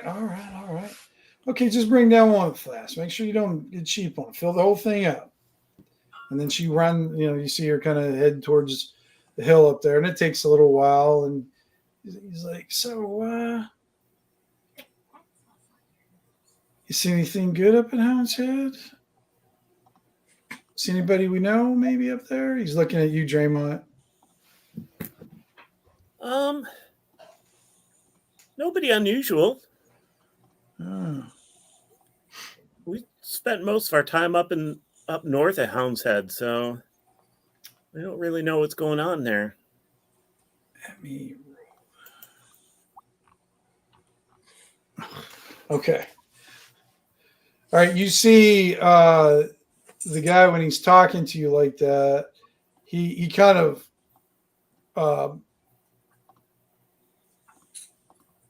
winces like he's in pain, but then he tries to recover really quick. Are you all right?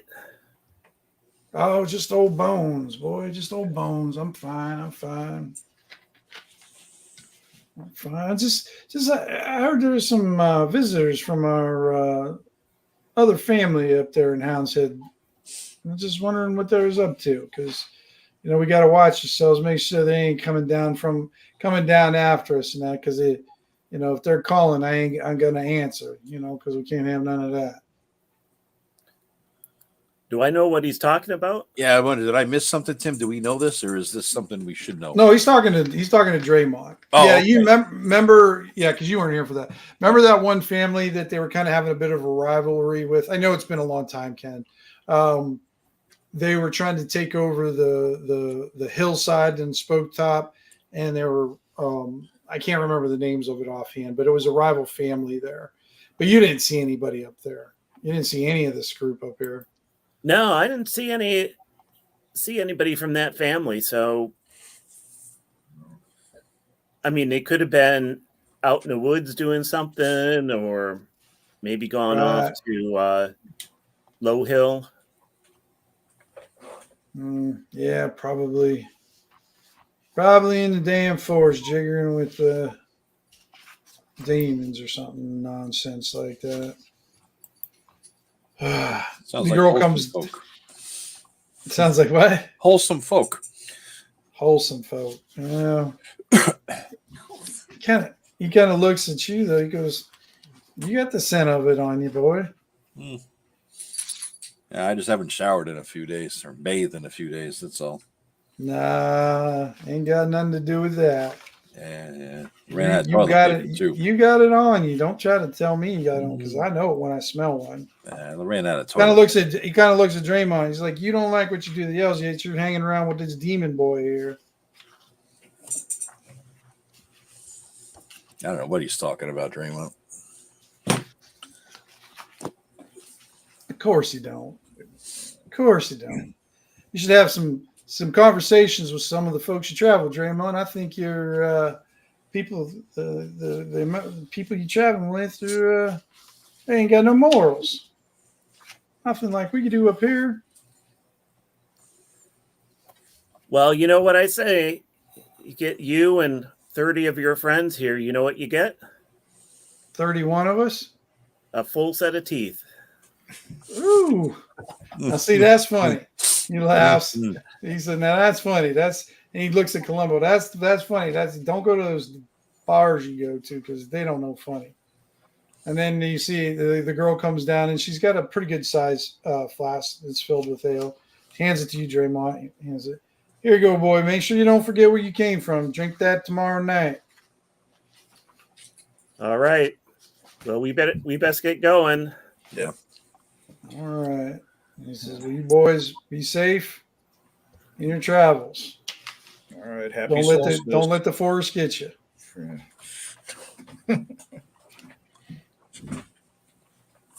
All right, you guys. I have no recollection of meeting him before. Oh, don't you, Ken? No. Yeah, he was kind of one of the catalysts of your first adventure with Elinar.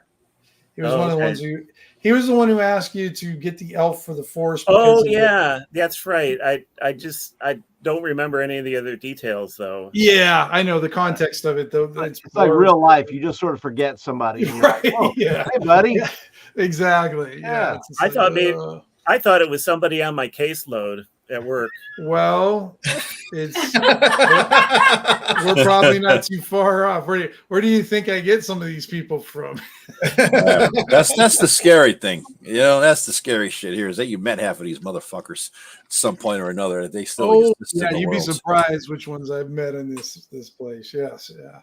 Now, in about an hour, you guys will reach. Well, Columbo, you'll be around that cave that you. Yeah, is that around nighttime-ish? Is that rest time point? Yeah, it'll be good time to camp. All right. Yeah. I tell these guys, that those folks I brought into the village, they were all hiding out in this cave ahead here.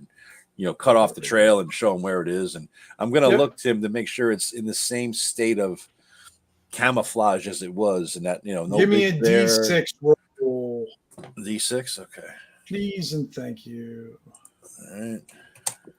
Let me see if I can find your old cabin. 2. Yeah, I just want to make sure it wasn't like infiltrated. You know what I mean? Different people, different beasts, whatever. But it should be safe. And I kind of know the layout. It should be safe. I know. Yeah. I love it when they say it should be safe. Let's see. I'll drag this down. There we are. The fire is still burning. Look at that. That's a good I know, fire. it's amazing. Wow, it's very cozy. Yeah. Yes. Poor old young Columbo there. Look at his 10 hit point ass hanging out. Yeah, that's right. The little Columbo down there. No, I mean, you go through it. It looks like there's been some animals that have come through here. Okay. But it's still safe. I don't see anything different. But nothing's really been touched. All right. Bed and everything's tables pretty much still there and whatnot. Oh, cool. Everything's doesn't look any different from when you left it. Yep. Yeah, I point out the cages and tell them I was stuck in there after we got jumped. But yeah. But nothing of value other than some beds and tables and whatnot, right? Yeah, even this stuff is pretty shot. There's not real any value to it, but it's usable. Definitely usable. Yeah. All right. We'll set up a camo front again. You know what I mean? Yeah. And keep a little fire going in here and we'll try to smoke less as possible. Sure. Okay. All right. You guys get through the night, no issue whatsoever. I'm not gonna have you roll one on this one because you guys are tucked away. It's literally the sole reason I wanted this as a hideout, just to have one night of peace. This forest. And the nice thing is in here you can actually do a full night of rest because you guys have a limited way entrance. Yeah, you've camouflaged it. You actually have some beds to sleep in, fire to be warmed by, and you can eat your ration. Just make sure you take off a ration and I guess two. Two, right? So take out two rations and then Okay. All right. So when you said it's the sole reason, did you mean SOLE or SOUL? Or SOL. Yeah, true. So we're 1 day out of Scorn or half a day out of Scorn, Tim, basically? You guys are 2 days out of Scorn now. Oh, it was a 4-day shot. Yep. Okay. No, it's 3 day. So we did tomorrow. So this day, if everything goes well, you should be good. So we did 2 rations already. That was in 2 days of travel? You did 2, because you did one the first day, and then this one's the second day. So it's a 4-day trek to Scorn, and for 2 days out then? No, 3 days. So we have one more day to go. Yeah. Okay, yeah. All right. That's okay, cool. Boy, you and your math. That's even a fucking third. math. That's third. I mean, that's even a third. I was giving you a shot there. All right. Give me a hit. All right. And you guys, as you guys get south of this, you guys start hitting more of the civilized land. Oh, let me bring up the regional map again. Not the other one. Now you're off that hex. Switch. Nice. All right. You guys, let me see if I can get the party pog. Again, it's a 33-foot hike. I don't know. It takes 3 fucking days to get 33 feet. Wow. You guys take little steps. Little steps, yeah. We're halflings. Little tiny Quarterlings. steps. Well, Quarterlings. dwarves have tiny legs, don't they? Yeah. That's Yeah, 11 legs. feet a day. 1 step forward, 3 steps back, kind of shit. Peace. Yeah, 11 feet a day. That's about my speed. Yeah. That's mine With a about couple- real life. Yeah, exactly. And we push So you got- ourselves on the last day to do the 0.7. There you go. So you guys are about right up there. The force is getting much sparser. You're seeing more homesteads off in the distance and crops being grown in this area. You don't see any villages, just homesteads. So is there anything you want to kind of do in this area? Or are you guys going straight to Scorn? If you hit the Scorn, you'll hit Scorn around the evening time. It sounds reasonable. Yeah, it's good. I don't want to stay, out and about past evening if we could avoid it. I mean, even this. No, and it's an easy track. I mean, even though it's kind of still cold out, it's not snowing here, but you can feel it in the air down here. It doesn't look like it snowed at all down this far. Mm-hmm. Yeah. All right. And you guys arrive at Scorn. Now, when you arrive at Scorn, you see a small line outside the gate. Okay. I'll deduct the other ration now since that's our 3rd day, right? Yeah, this will be your 3rd day. Yeah. All right. So I'll lose Well, that. you could. I mean, if you go in there, you could eat something though too. So it's up to you. That ration's probably cheaper, honestly. Yeah, probably. Yeah. All right. You gotta switch these things over, So, and I will put the. and are they just basically paying us? We have to just pay a gate tax. Well, what it looks like, there's like a.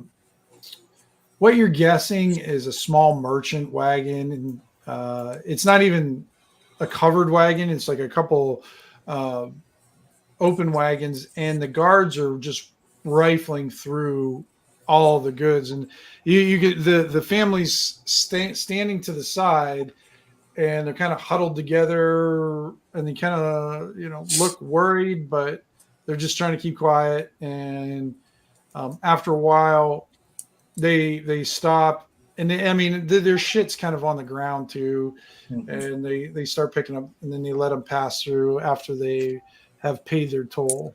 How far away are we, Tim? As we see this, as we approach, How far do you want to be? a few hundred feet away, so that I could stash this hard. Well, a few hundred feet away, you're a little too far away to really All right. get too many details. As soon as I get the details, whatever that is, I'm going to take the hard silver and stick it in my boot, kind of thing. You know what I mean? In case they Mm-hmm. Stick it in your boot. Yeah. Oops. There's an entry tax. I don't want to get taxed on that. Hide it somewhere. Yep. Let me switch this over to here.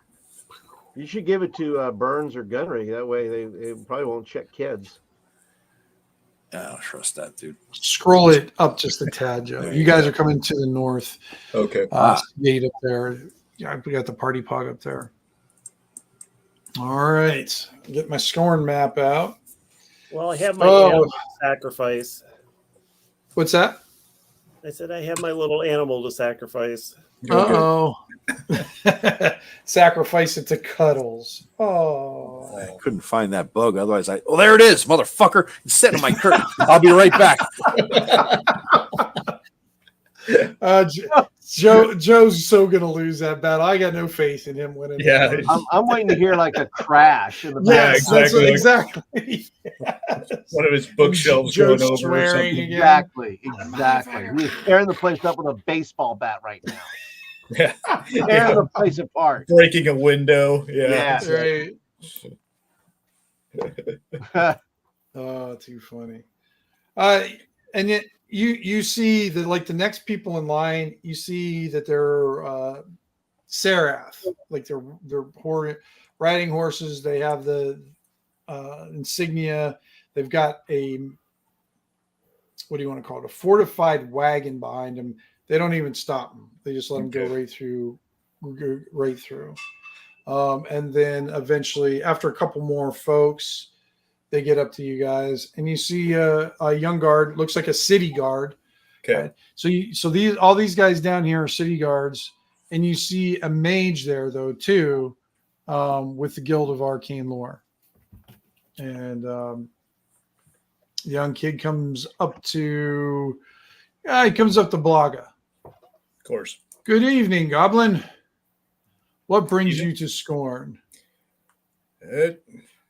Getting cold out there in the woods, and like to get inside some city walls.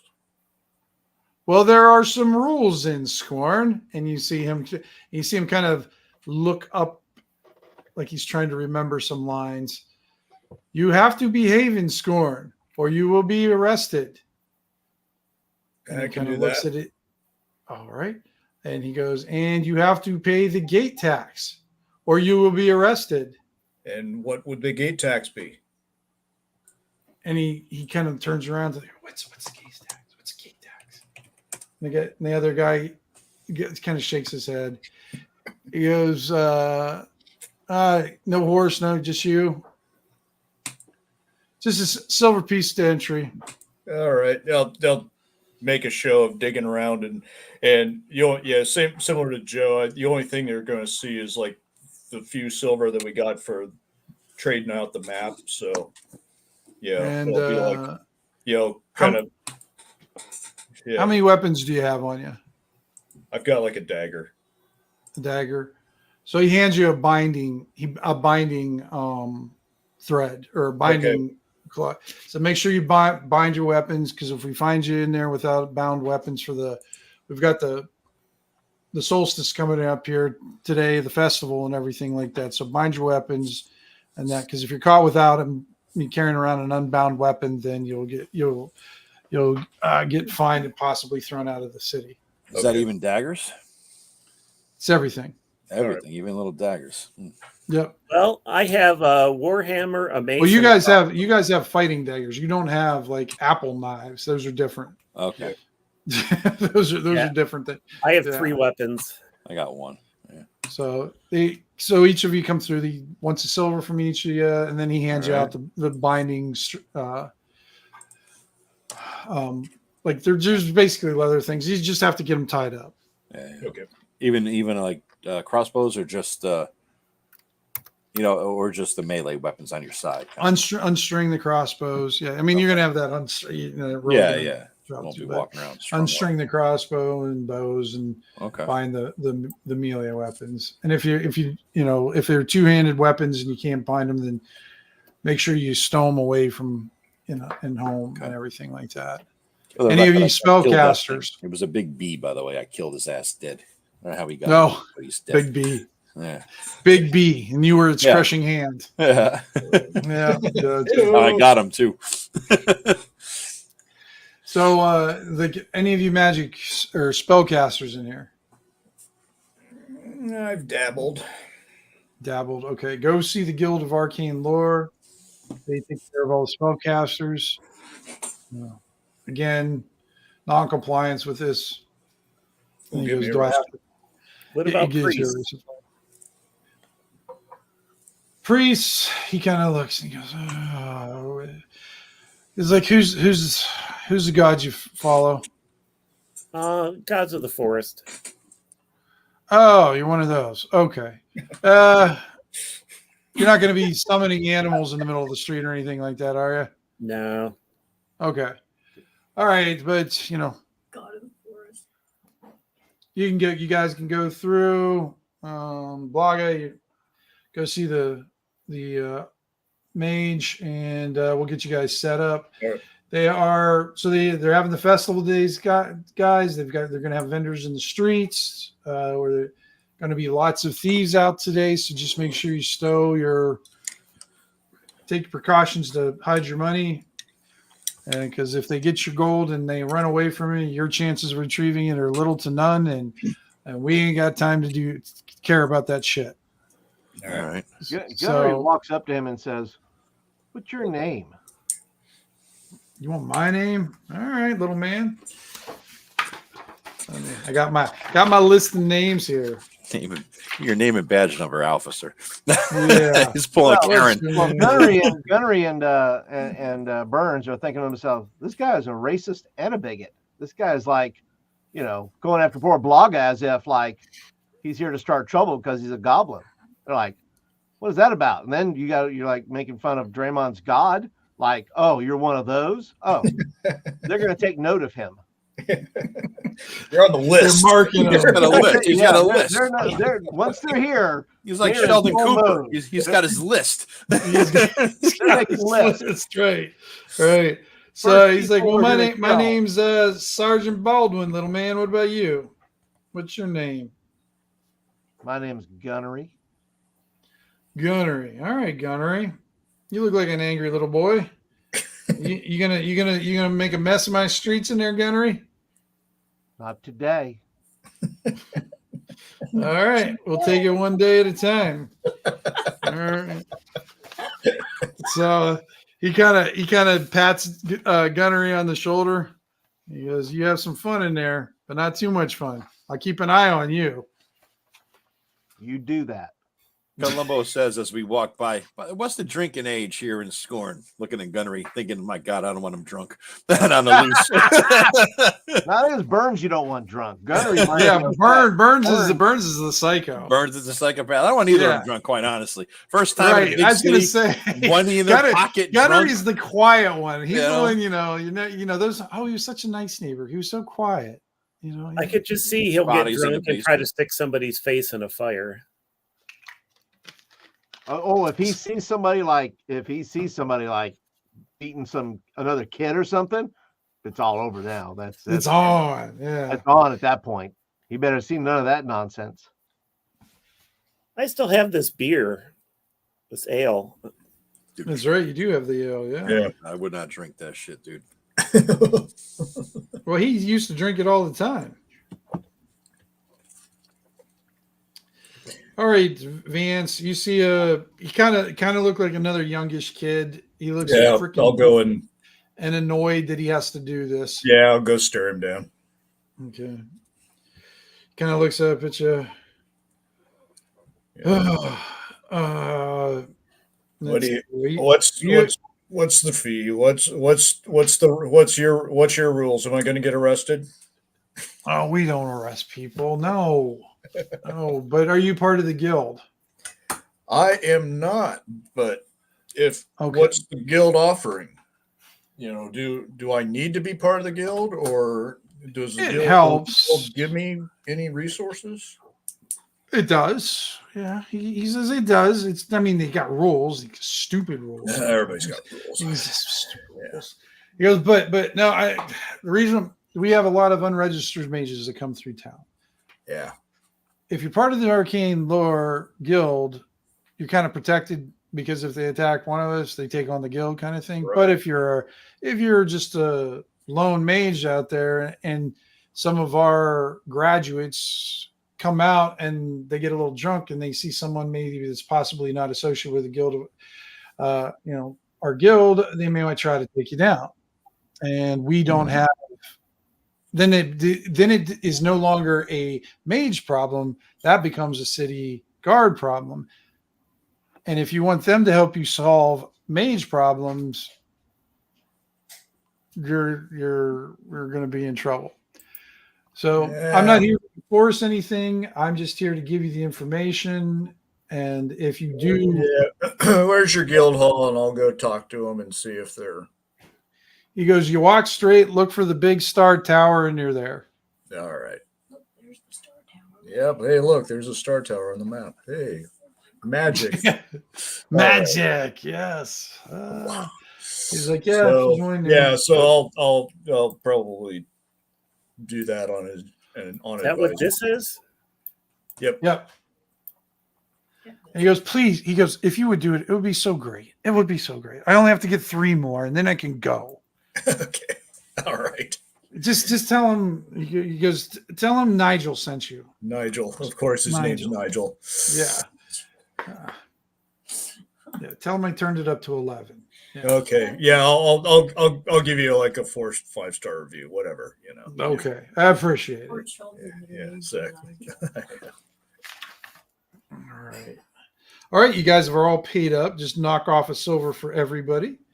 And all your weapons are bound. Now, these things that are bound weapons, the only thing they really do is delay your ability to draw your weapon by like 1 round.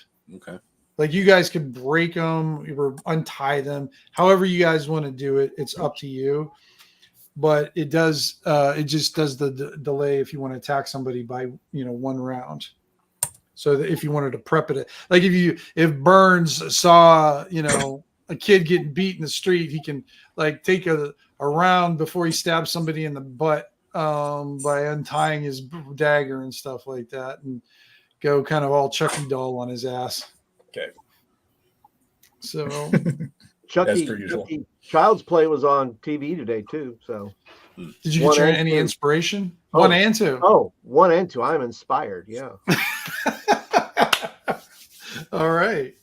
So, where would you get? So now, okay, this is going to be a whole weird thing, guys, because now you guys are in your own little. I don't want to call it a hex crawl. It'd be almost like a point crawl through the city. So tell me what you're looking for, where you want to, because I know none of you know this area that well.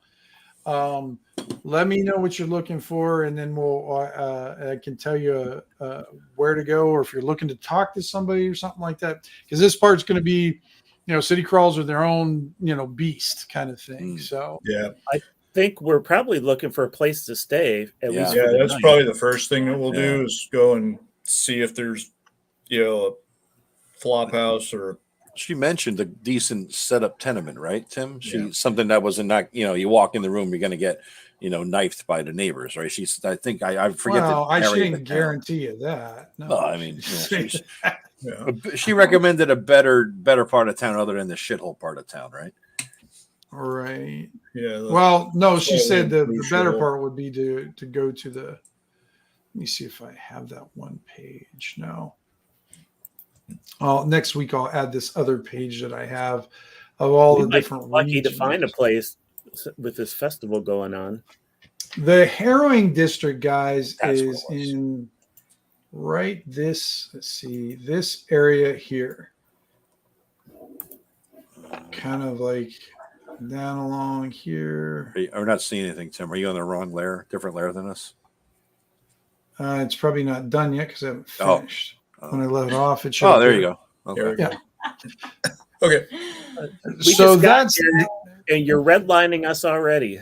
We are. Yeah. So that section of the town is basically like a post-apocalyptic section of the town. The buildings are trashed and burning, and there's always seems to be something smoldering in that section of town. Monsters roam freely in that section of town. Yeah, let's not go there. Let's not. I mean, that's where we left. For God's sakes. But that's where she was saying the tenements along the Harrowing District. Oh, so that's where you'd find them. Yeah, no, maybe not. Maybe nicer area. Well, let's find a place just to stay tonight. A decent place. You guys see now? Oh, okay. So as you guys come into the city of Scorn, along the walls, you see a torch getting lit. You see a small boy running from one section of the wall to the next, and he's lighting these like what do you call it? Big braziers up top there to light the area and everything. You see one kid. They every night they have a new kid who does that, and it's part of the tradition of Scorn that when they're done with it, they get a new set of boots. And that's sort of like their passage into becoming an adult, and also it's their first set of new boots that these kids in Scorn usually, or because they usually get the kids from the poor sections of town to do this. Okay. Because the richer kids don't do that. So you see that happening. And in town here, lining the streets, you see a bunch of vendors. They're selling just, think of your typical fair vendors, and typical, just different things, games. You see weird, monkeys that are jumping up and down. And you see mages doing some tricks and whatnot. Right. You see Scorn or Spears of Sarath kind of just in different positions around the street, looking like they are absolutely forbidden to have any fun or to smile. And That sounds about right. It's like the Yeah. Queen's. What are those two big, tall-hatted guards in yeah. Tower of The London? Royal They can't Guard. make, yeah. Can't make a face. They're not allowed to have any expression. Yeah. They will yell at you, though. They'll yell at you loudly. Especially if you start fucking with a horse. Well, that seems The first unnatural. Yeah. So the first inn you guys see is right there. Did you guys see that? Yep. No. Ping? Yeah. Okay. Yeah, I saw the ping. Oh, Yeah, right what? here. I can mark stuff here too. So that's the first inn you guys come across. Nice looking. Actually, yeah. I mean, it looks like it's got a I can't remember the name of it, but one of those surrounding balconies on the outside. Yeah. There's an old classic bar or hotel in New Orleans where I'm kind of picturing. So it's got like a balcony across there, and you see people hanging out on the balcony, and they're all getting trashed, of course. And Yeah. Are they throwing beads? Yeah, that's what I was no beads. Yeah, no beads. Yeah. Yeah, I guess I'm not showing anybody anything from here. So They're all right. throwing daggers, probably, right? They're just throwing daggers. Yeah. Oh, I can't see that. Let me just do this. But you do see that. There we go. So that red mark there is where the first inn you guys come across. And it looks pretty packed. Where some are a little quieter to go to. You know what I mean? Let's part. Just show me where. Go ahead and I don't know if you guys can control the pog or not. Let me just check. Let me remedy that. Controlled by everybody. All right, you guys should be able to move it now. So are there any inns along like the city wall or anything like that? Market district? Well, which way do you guys go? South. All right, Do we you look guys can move left the. and right? Go ahead and move. Can you guys move the pog yet? Yep. Okay. Yeah. There we go. Go with move the pog where you guys would like to go. Then, yeah. All right. Somebody grab it. All right. What's over What here? about over here where I'm pinging? Well, We got to get there first, right? so you start heading that way, Joe. Just to see what this is. Might as well go that way, and I can stop at the guild, and you can see if there's any lodgings in that district. All right. You see a guy in this one right here, Joe. Right there. Oh, I can't see it. There you go. Yeah. Where I made that red mark. All right. You see a guy out there with a table, and out in front of him it says rooms to rent. Oh, and we're on the outskirts of the apocalyptic zone. Yeah, you are. You are right where she suggested you look. Yes. Sounds. Want to go up? Sure. So, yeah. How are the? How big are the bed bugs here? I don't want to spoil the surprise. He says. Are they eating size? Yeah. I guarantee you, there hasn't been a death in my building in almost a month. Oh. Yeah, that's better than our campsites. So. And he nods. It's like, yeah. So, you gentlemen looking for short time, long time? What are you looking for? Short term, and then we'll see how things go. Short term. I'll tell you what. He kind of goes, you guys want the big rooms, or you guys want he goes upstairs. He goes, it's kind of divided into two big rooms. I mean, I've had like 15 people up there at one time, so should be plenty of room for you guys. Downstairs is kind of divided up into 6 smaller apartments, smaller rooms. Why don't we take a big room? Yeah, for all 5 of us. Yeah. Yeah, Yeah. we'll spread out and All right. So you guys want both big rooms or just one big room? One big room. we'll take one. One big room. All right. They have a lock? Huh? They have a lock on them? Of course they got a lock for them. All right. Of course. You have to- I don't know if it works. I'll have to go check. But Yeah. the last person that was up there kind of kicked the door in. So I don't know if the lock worked because the door jam's kind of broke. But we'll get it worked. We'll get it fixed. Don't worry about that. I'll tell you what. Let me see. There's going to be how many of you? He starts counting. 1, 2, 3, 6, 7. Columbo says, let me instruct you on counting, good sir. Columbo says. 7 of you. So 5 silver a week for each person. So that's 35. 35? There's 5 of us. There's 5 of us. And he goes 1, 2, 3, 6, 7. There's 7. 1, 2, 3, 4, 5.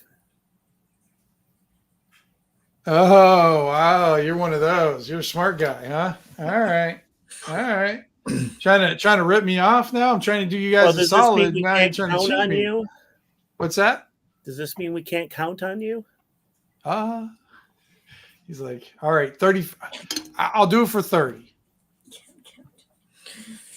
You just said it was 5 silver for the whole week each. So I know. I'm 35. giving you 5 off. No, it should be 10 off. No, just to get it down to the math of it all. I'm not You guys that want good me at to math. take 10 off. No, I just want to tell you to give us the price you quoted us, man. Well, So let's I'll do tell it you this what. way. Yeah. 5, 10, 15, 20, 25. How do you like them apples? Is he starting to drool yet? He just kind of looks. Fine, 25, but you guys have to fix your own lock. All right. Is this So, guy all right. human? Is he a human? He is a human, but he does look like he might be part Mongoloid man too at the same time. Yes. Burns asks him where's the Yellow Falcon headquarters? Kind of looks. Yeah. Looks at. Where'd he come from? See, you did have other people. 30 silver. Oh, I'm part of this group. I'm part of the count here, buddy. I didn't see you before. Anyway, back to my question. Where is the Yellow Falcon headquarters? Let me see here.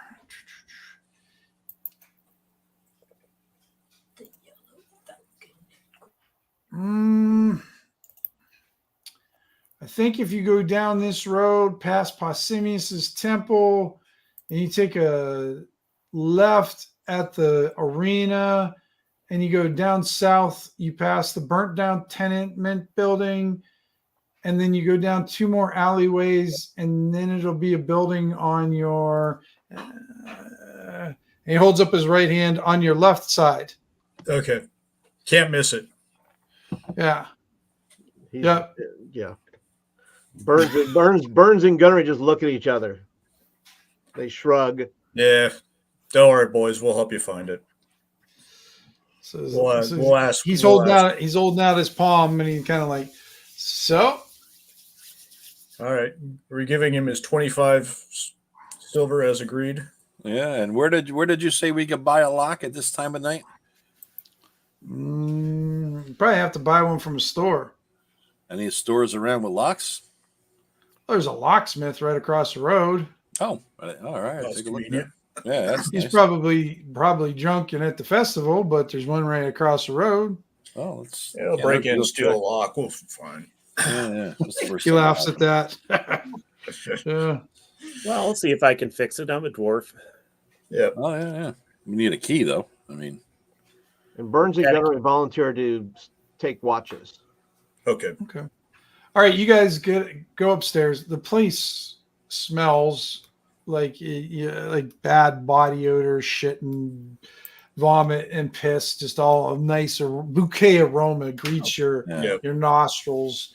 That's down how it there. smells here. So Yeah, not much to say. that's And just you for get the up. cats. You get upstairs. Though the funny thing about upstairs is it doesn't seem to smell at all upstairs. Oh, good. It seems like those are down the lower, but there's nothing wafting up to the upper floors. And you guys you're assuming on the left-hand side because that door's been kicked in. The door is pretty much kind of broken right where it was connected to the wall. The door jam's completely splintered. And but the other side, on the right-hand side of the building, you see a guy, and this guy's wearing Guild of Arcane Lord robes. Okay. And he's sitting out there drinking with a couple other people out in the hallway. The hallway's kind of a wide hallway. It's almost a room in itself. All right. So He looks at you guys and nods. yeah, we'll do the kind of the guy nod back. Yeah, the guy nod, recognized. Yeah. Yeah, I recognize you. Check the room. See how big the spiders are. Yeah, the room is strangely cleared out. It has your typical dust and different things. It looks like it had a lot of furniture in it at one time by all like the scrapes and indentations that are on the wood floor. Yeah. But like I said, it strangely doesn't smell. You don't see many stains, compared, you figured you'd see some few chalk outlines here and there, but there's none. And you guys have a window out to the alleyway to the left-hand side there, a couple windows to the left-hand side. How big are they? Like people could get through the windows, or just kind of looking out porthole style, No, they're sizable enough, because you got to remember the people are, you got some halflings that could squirt into the portals too. So they're big enough though that anybody, could get through. They're good enough size. Are they lockable, Tim? Or is there a latch on them? They don't open. Oh, windows. okay. They're just windows. It's Gotcha. This isn't 1950s where you get to open up and put the screen in for summer breeze. Okay. Yeah. This is basically just for light. That's the only reason they're there. Okay. And there is a small fireplace on the one wall. Okay.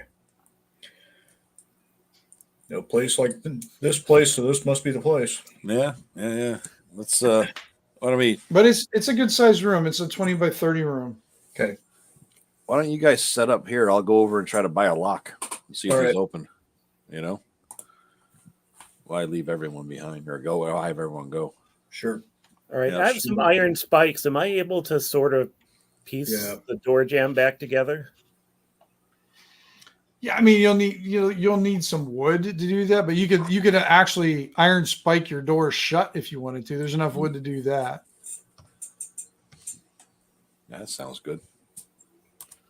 It's only good for. Well, we're inside, yeah. Right, yeah. Unless somebody comes through the window and we have to get away, then we're. They'd have to smash it though. You can't.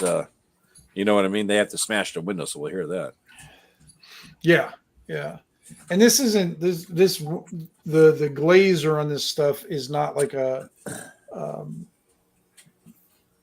it's not your nice thin paint. This thing is like it screws with your eyes when you look through. It gives you a headache to look through from the flaws in it, and it's kind of thick. And the one window's already kind of been cracked from just people running into it and everything, and it's still in the paint and everything like that. So like a broken kaleidoscope.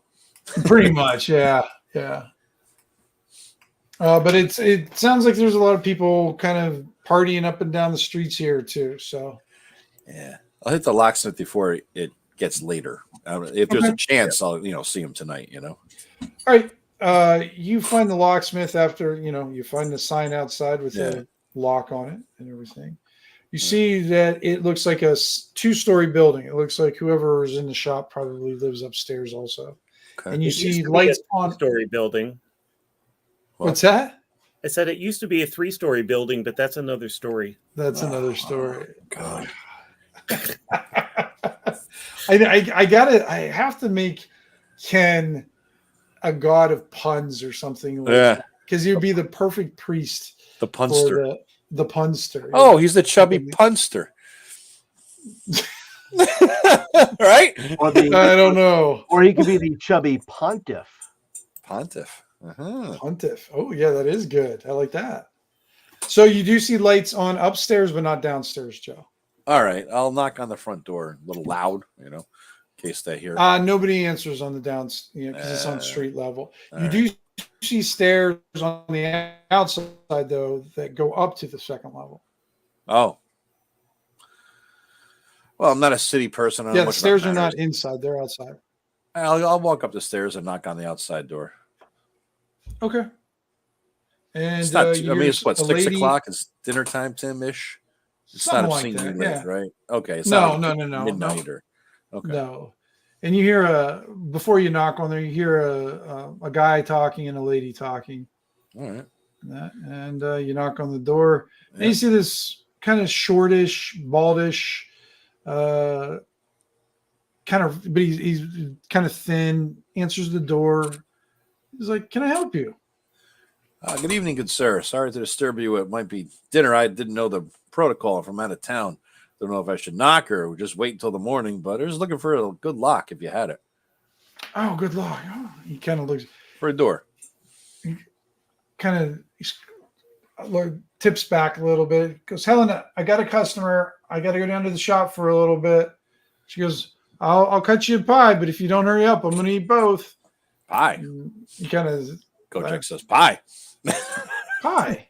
Yeah, well, I'll tell you what. We'll go down and get the lock, and then we'll get some pie. Hey, that's now we're talking. So he puts out his hands and he goes, my name's Oswald. Oswald Colombo. Good to meet you. So you need a door lock, you said, right? Yeah. Staying at that hole across the street. My God, you're staying in that place? At least for tonight, but he says we have to provide our own lock, apparently. So, yeah. I'm not surprised. I guess it's probably what you can find in the little bit of time that we have, or a little bit of choices that we have right now with the festival going. Literally just arrived and made a right at Albuquerque, and here we are. Gotcha. So what's your price? You see him unlocking his door and everything. Yeah. You see when he unlocks his door though, Joe, he's got a double key. Yeah. There's two locks in his door. He puts them in at the same time. And when he twists his key, and the locking mechanism turns counterclockwise, and then he goes back, and then he goes to clockwise, and you start hearing click, click, click, click, and then it opens up. Wow, that's a fine lock there. That's what I specialize in. Wow. They take a lot of time and it costs a lot, but I can imagine. Yeah. But what he turns on a lantern, lights a lantern, and and he goes, well, you're looking for something. I wouldn't spend too much for over there. No, it won't just be looking for something basic. Basic to make sure we can leave our backpack in there and not get broken into, kind of thing. Okay. He kind of goes over to this bucket of locks, pretty much. Yeah. He goes, this one will do you. He goes, it'll lock it, but if you have anything valuable, the thieves around here know how to pick this lock faster than you can say help. They've got this one pretty one. So if you want something a little bit secure, he goes to the next bucket. He goes, these cost a little bit more. They're a little bit more difficult. Maybe your beginning thief won't be able to get into this one. But like an experienced thief can pretty much bypass this too, and everything. What's that third box over there for the ones for expert or above? Third box, yeah. These ones are a little bit more expensive because, well, how thick's your door though? I'll tell him. I don't remember, Tim. Was it real thick? Yeah, you just say, you can just average. Well, for this one, it's a really good lock, but if you don't have a good, because from what I remember, he pretty much has shit doors over there. Yeah, he said the last tenant kicked it down. That's why we got to buy a lock. Yeah, so it's almost like putting a beautiful saddle on a goat. Yeah, you know, if you do that. All right, we'll go for the middle bin then. Why don't we go with that? All right, this one is 5 silver then. All right, 5 silver it is. He goes, it'll come with 2 keys. Okay. And you see that he kind of goes over, and it looks like he's got a bunch of them there, and he just takes 2 off this one kind of peg and everything, and he puts it down. Okay. He goes, yeah. He says, sometimes you can, if you want to secure your lock a little bit more and everything, you can jam the lock on your own. If you get an experienced thief, they're going to know that stuff. But like I said, it'll help. But if you got a brute, they'll kick it in. So I mean, locks are just sort of.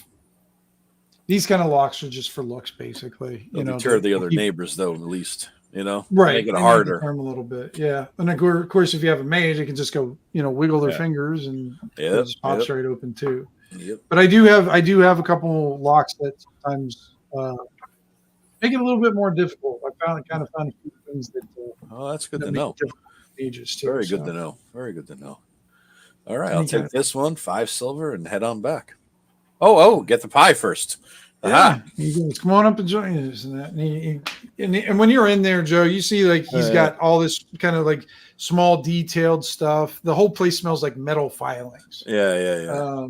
And even when you pick up the lock, you're getting like iron dust on your hands and whatnot. And he goes, and just make sure they all come oiled up and everything, but if you're going to stick around for a while, just make sure you keep it oiled up or you're going to have trouble with the locking mechanism. Okay, sounds good. Then he goes upstairs and he goes, Helen, we got another slice. We have a guest. And you see this other, she's smaller than him. She's human, but she looks like the size of a tall halfling. And she's got a big smile on her face, and you see this. She's got this pie, and it's not in a regular pie pin. It's like almost like a double the size of a regular pie. That's dwarven size pie pin there. That's all right. Well, she goes, yeah, that's where I got it from. She shakes her head. She goes, yeah. And then she's like, it's a pie, and it's a regular fruit pie or whatever. All right. And pretty good. And she asks you a lot of questions about Hounds Head and I'll be more different sociable. things like that. And she seems interested, and he seems very interested too. He goes, well, I hope you guys have a good time at the festival. Thank you. This is a damn good pie, I must say. Yeah, she makes the best one. She's going to have a contest. The contest is tomorrow for a pie, and she's going to enter. So make sure you look for her pie and vote for her. I will vote. Where is the contest, and where's the voting happen? She goes down by the Delaqueen's Temple on the main strip. That's the D, right, Tim? In the middle of the road? Sideways. No, that's Seraph's temple. There. Oh, okay. Seraph is here. This Delaqueen? Yeah, this is Delaqueen. Okay. There. You could have made the one that looks like a D, Delaqueen, just for ease of use. Just saying. I'm not into ease of use. I'm into torture and mayhem. So, and as you guys are sitting there, you see the mage walks over and kind of leans in your guys' doorway. Like, oh, neighbors. He kind of lifts up a stein, and he's like, so here for the festival or doing business?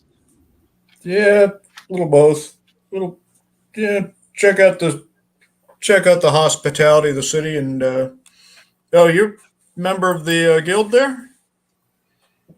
Yeah, I am. I graduated about a year ago. Yeah. Oh, yep. Nigel, kid at the gate, said I was supposed to go down there and talk to your. Oh, so you're a practitioner too? Dabble. Okay, that's good. That's good. Have you done much? I got a fork.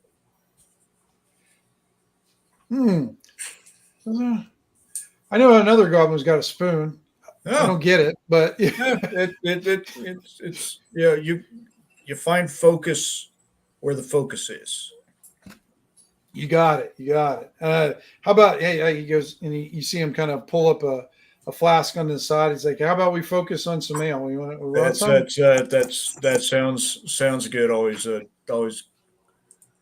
And you see when he's kind of fiddling around with the stuff, you see that he's wearing this wooden symbol of the holy imbiber around his chest too. Oh God! So, we were visited by the ghost of Oh God, Matt Jackson. Matt's and his ceiling. Matt interpretive dance. Yes. Didn't Joe I has think so many worse ones. I modified that to put a dildo on it, like he was kind of, you know what I mean? I don't want to show that one. Oh, no. Yeah, we met dwarves that are followers of that church. They always seem friendly enough. Oh yeah, I'm a follower of it. Definitely. I mean, why wouldn't I? I like stories. Yeah. I like drinking, so why not? All right. He kind of looks at you, Draymond. You joining us? Well, as soon as I get this door figured out. He kind of looks at it. You guys just want it locked? Yeah, one of our other guys is going to get a lock. Oh, okay. All right. Yeah. Oh, I don't know. I got here after all this stuff does. He kind of looks around though. He goes, "Smells better up here, doesn't it?" Yeah. You staying with other folks up here, or what you got going? Yeah, a couple of my mage brothers are over here too. We're kind of hanging out for the festivals and whatnot. We're supposed to do a little show for the Guild of Arcane Lore for the kids and everything tomorrow, and try to recruit. Yeah. Recruit. That's what we do. Well, I'll probably wander down to the guild tomorrow, and we'll. I think you'll like it. It's good. I mean, they've got their rules that they have to go by, but it's not too bad. Yeah. They got sometimes they get a little demanding and a little political. I'm not much into that. I never got into that. I was just in there for the training, have access to some resources and everything, but I'm not looking to become a power player in the guild. That's just not my thing. Good. So, all right, you get over there, Joe, with the lock. All right, I'll bring it up and say I have arrived victorious as I wipe blueberry pie off my beard. I found a woman who makes the greatest pies ever. Did you bring enough for all of us? No.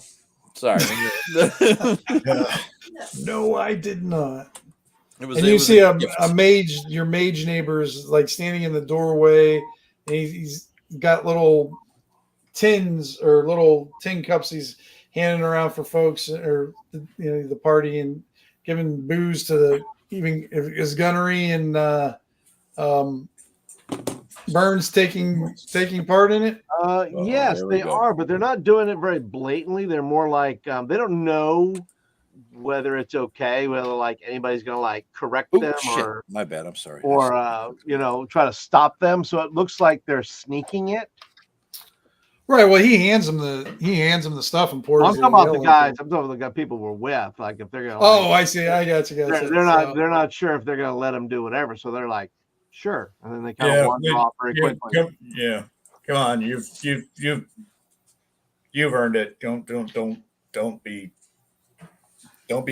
Don't get polite now. Yeah, right.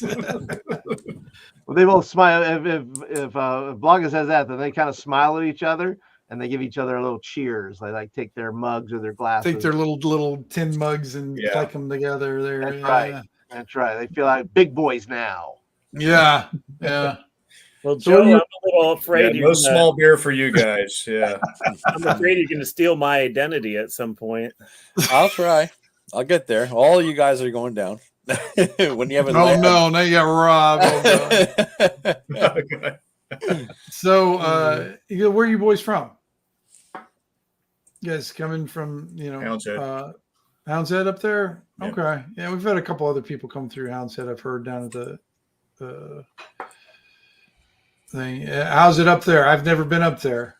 Oh, don't know if I'm willing to. Nice, quiet. nothing ever happens. Gotcha. He nods and smiles. Yeah. I can tell you're a mage now. Yeah. Yeah. The sarcasm oozes from you. I get it. All right. Yeah. We do have a card game we're going to do We got a later. little hot in the forest for us, considering the season. Gotcha. Well, we got a card game going on. You guys interested in joining? Oh, yeah. No, I don't gamble. You don't gamble? All right. Wow. Yeah, enjoy So yourself. am I done getting this door frame back in the? Yeah, you're working on it, and it's it's a lost cause, but you do the best. You know that pretty much if anybody just decides to lean on the door in the wrong way, it'll still probably open, but it will keep the random passerby from just walking into your guys' place. Now, I'm going to give you guys this option. Okay. Burb. No beer. Oh, he's going away. I am going to use the what is it called? If you guys want to do it, and this will get you XP too. Of course. Don't forget. Oh, we're talking The carousing table in ShadowDark. I think this is a perfect place. What page? Yes. I want to see my chances. So you It's guys almost have as fun as the carousing table of Yeah, and I gotta find it now Emirates. too. I think it's 92, Joe. Let's see Let's what see kind of what- shit you what- guys can get into. Yeah, what doom I'm in for? You know what I mean? Well, it depends how much money you spend too. yeah. So I see. So you're adding +6 for 8. All right, you got to convert the money though, Tim. Gold to whatever. Is that just Silver. a straight? Okay, it's just yes, you just gold to silver. Yep. So you decide what you want to do and how much money you'd like to spend on the carousing, and go from there. it can't be worse than a D8 because you only spend 30 silver. So what's the worst that could happen? So you're gonna do that then tonight, Joe? I don't know. It's up to you. You don't have to if you don't want to. I'm just giving you the option to do the 92, Vance. For those who want to check their books. It doesn't really pay. I mean, Well, it gives you XP. yeah, but at the cost of total wealth percentages. Yeah. What do you mean the total wealth percentage? So I'm only spending 30 silver for the lowest thing. There's no bonus. So the max I could get is 1 through 8, right? And if you look at 1 through 8, number 2 is 20% of my total wealth, 3, 15, 4 is 10, 5 is 10, 6 is 5, and then 7 and 8 and 1 aren't any percentage of your total wealth. So 3 out of 5 chance that I won't lose more wealth and gain XP. But you have to remember this will affect have some sort of standing within Scorn too. This is not just this will linger one way or another. As your opportunities in Scorn maybe increase or become a little bit more difficult. So it's up to you. If you spend a little bit more money, who knows? Well, it's like 100 silver pieces would be. It's the whole group, right? No, it was individual, Ken. Yeah. Yep. Oh, by the way, you all owe me a silver, motherfuckers. Speaking of money, I'll add. Well, I'll tell you what. You guys something down the road. Don't worry. All right, I'll add back. If you guys want to do it as a group, I'll do it as a carousing group. That's fine. Oh, I'm not going to do. No. Blog is going to throw down. He's going to throw down. Yeah, not very hard though. He's just going to do the 30. He's going to do I'll the do 30. 30. Yeah. Do 30? Okay. Well, First all right, night. why don't We'll see how we'll see how things go. all right, Ken. So 30, so it's +0. So you go ahead first. Roll that D8, Ken. Let's see what you get. All right, 30, so 51. So Joe, I just gave you 1 silver piece before Okay. I wrote 4 back in. Just I figured you guys all before I get myself in trouble. Yeah. True. Go ahead, Ken. Roll that D8. 2. You're locked in the stocks for 1 of the 4 days and find 20% of your total wealth for setting a fire or building on fire. Oops. All right, Ken. Hopefully not the building we're staying in. Yeah, really. Did I do that? Probably. Me? Did I do that? Let me see here. You. All right. So. Well, let me see how much 20% is here. Of 49. Right. Don't forget the You're hard just- silver, Ken. Oh, you didn't get the hard silver, Ken. That's So you're right. in there for 1 day, Ken. All right. All right. So And I've you been gained- fined 10 silver pieces. 10 silver pieces, and you get 2 XP. But you're in the stockades right now, and the 10. So luckily, the fire that you set was quickly put out, so it didn't do too much damage. So Paul, we're actually using I've decided we're going to use the carousing tables for this tonight. Okay. Dun, dun, dun. So page 92, if you want to join in, pick how much you want to do. All right, Vance, go ahead. You're doing 30, you said? Ooh, 1. Yeah. Well, nothing happened. One. But now I got You 2. wake up blearily in your bed. So Okay. you just wake up. You and the mage bros, you kind of got the mage bro thing going on. Yeah, we Hung out with them. Yeah. And talked shop. Maybe gambled a little bit, but you didn't lose anything, didn't gain anything, but you got 2 XP for it. Okay. And all you guys also got 2 XP for getting to Scorn too. Ah, nice. Okay. What do you think there, Paul? It's page 92 if I didn't tell you. Yeah. I'm wondering how much money Gunnery and Burns have. Are They you don't have hardly any money, so I don't think they're going to be participating. I think they're just going to, be the designated drivers. Well, I'll tell you what, if they combine their money, could they have 30 total? They have 20 silver pieces is what they'd have. But didn't we give him some of the hard silver? Yeah, we gave them. Oh, you did. You did give them some of the hard silver. That's Yeah, we right. gave them some hard silver to, like 5 or something. Yeah, like that 5 to win each. stuff Yeah. out. Yeah. So that's if they do that, Paul, and you do a roll for them, if they do it separately, then they'll get XP separately. But if they do it together, then they'll split the XP on what you roll. Okay. Then I will say, let them roll it together. I don't think they would separate. I don't think they would separate. Yeah. I don't think so either. Yeah. I think whatever they do, they'll do together. All right. So I will go ahead and roll D8. together, and I'm just going to roll what am I rolling? A D8? Yep. D8. All right. So they will roll a D8. Let's see who wants to roll a D8. Let's see. These guys are probably cause all kind of There's can't be. chaos. Burned down a quarter of the city. And Mm-hmm. All right. Oh. D8. Here we go. what's going on there? A Oh, 4. he's saving Dean Martin there for. You hazily remember donating 10% of your total wealth to a glib priest. But the cool thing is they get 3 XP. Give them 2 each, Paul, and they get a priest ally. Well, here's the thing. I'm wondering if that priest would be able to help Gunnery then find his seer, with his seer ability. I don't know if he's Right. I don't know if he's that kind of priest or what how the seer works is in the sense of whether it's cleric. The priest will help him arcane or- find the seer. Yes. Yeah. Okay. He was like, yeah, I can do that. Kid, yeah, I'll do that for you. Because I like you. Come into this alley with me. Yeah. Gosh, Come here, little boy. they got their spears with them. By the way. Guys, gonna They say, don't yeah. have a person- I got That would, I don't I think got that would free end candy that in my well for van. that priest. Yeah, that priest. I think That's they true. get more. If it's that type of priest, they get more than 2 experience points. Right, right. Oh, they're really experienced at that point. Yep. So they lose whatever together. What did they say? 10%. Yeah. 10%. So what is And then, 10% of 5 hard silver? They're 20 silver each. So So it's 100 silver.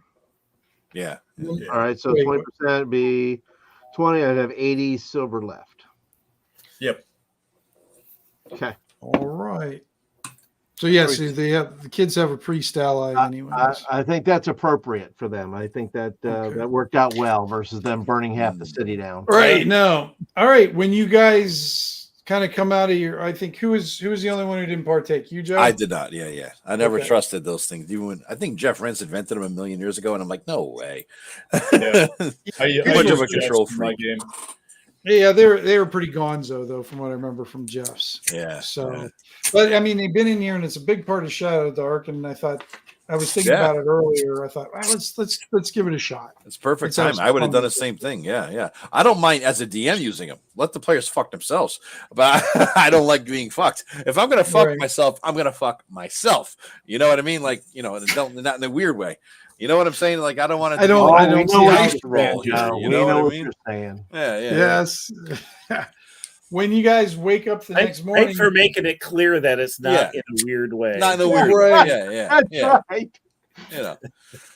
so you see that when you wake up in the morning, you don't see Draymond in the room, but you see somebody else there sleeping where Draymond was sleeping. All right. Yeah. Kick him in the head and see why he's sleeping in Draymond's. Why he's Yeah. not Draymond. All right, Turin, you just got kicked in the head. Well, what you see when I get kicked in the head, out pops this red bearded, red-haired, really scruffy looking, kind of buff dude, and you kick him in the head, and he gets up and says, "Ah, the doom be upon you!" Always one of them. Yeah. Well, I'll lean back in the as the The whatever doom is upon you. doom-like breath Yeah. assails me. And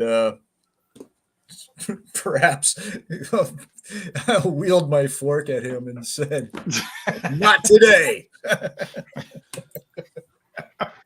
And it's a little skewed too. It's a little bent to the left there. A little bit.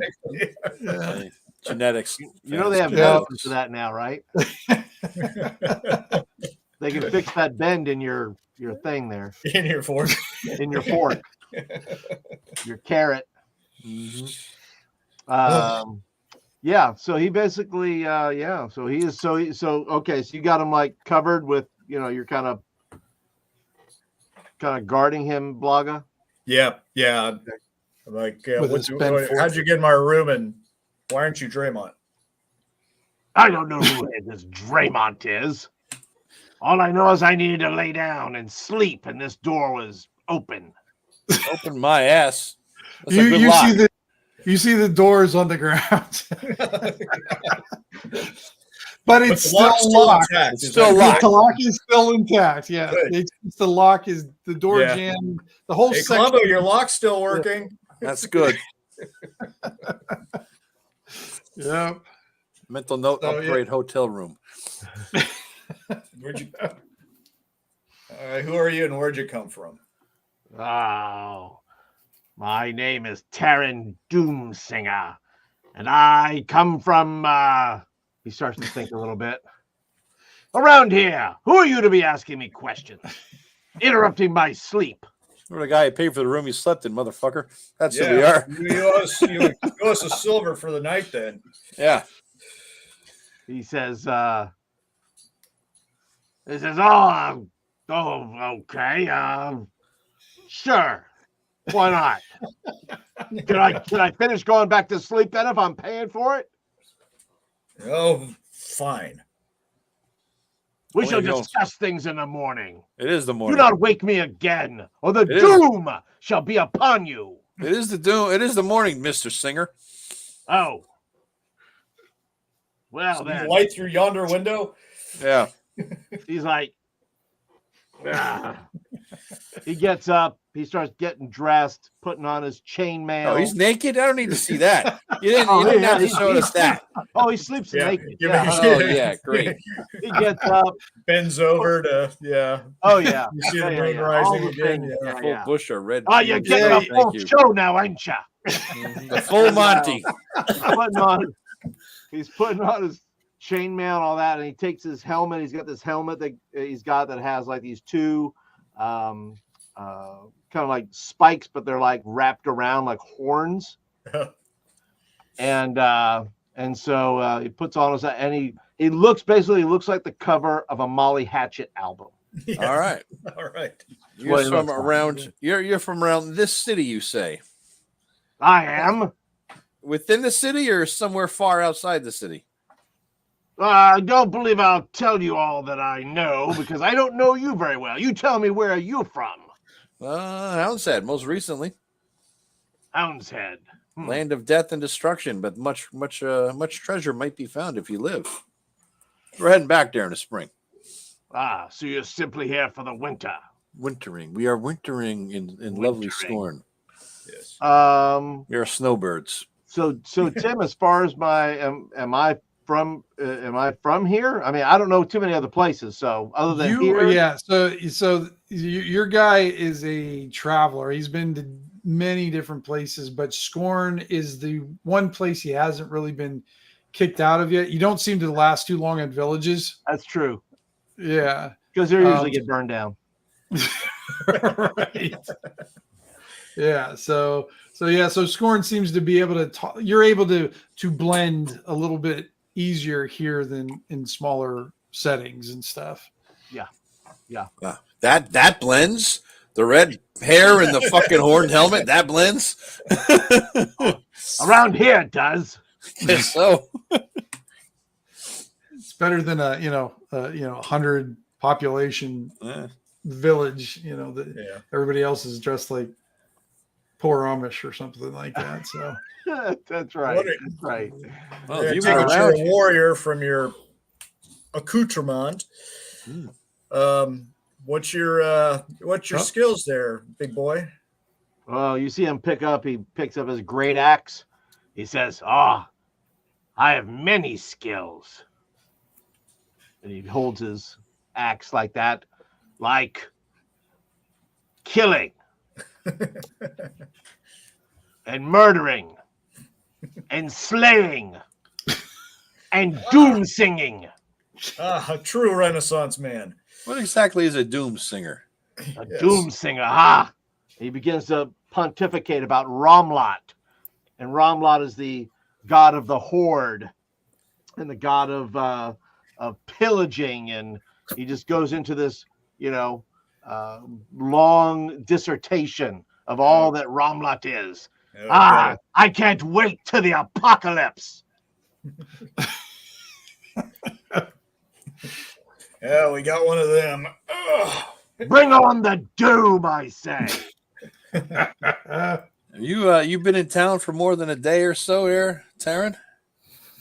Let me think. A few, yes. Maybe you can show us around a little bit. We'll buy you a beer at the end of the day. Show us the sights. What have you seen? Well, I imagine I could do that. All right. Where do you want to seek out first?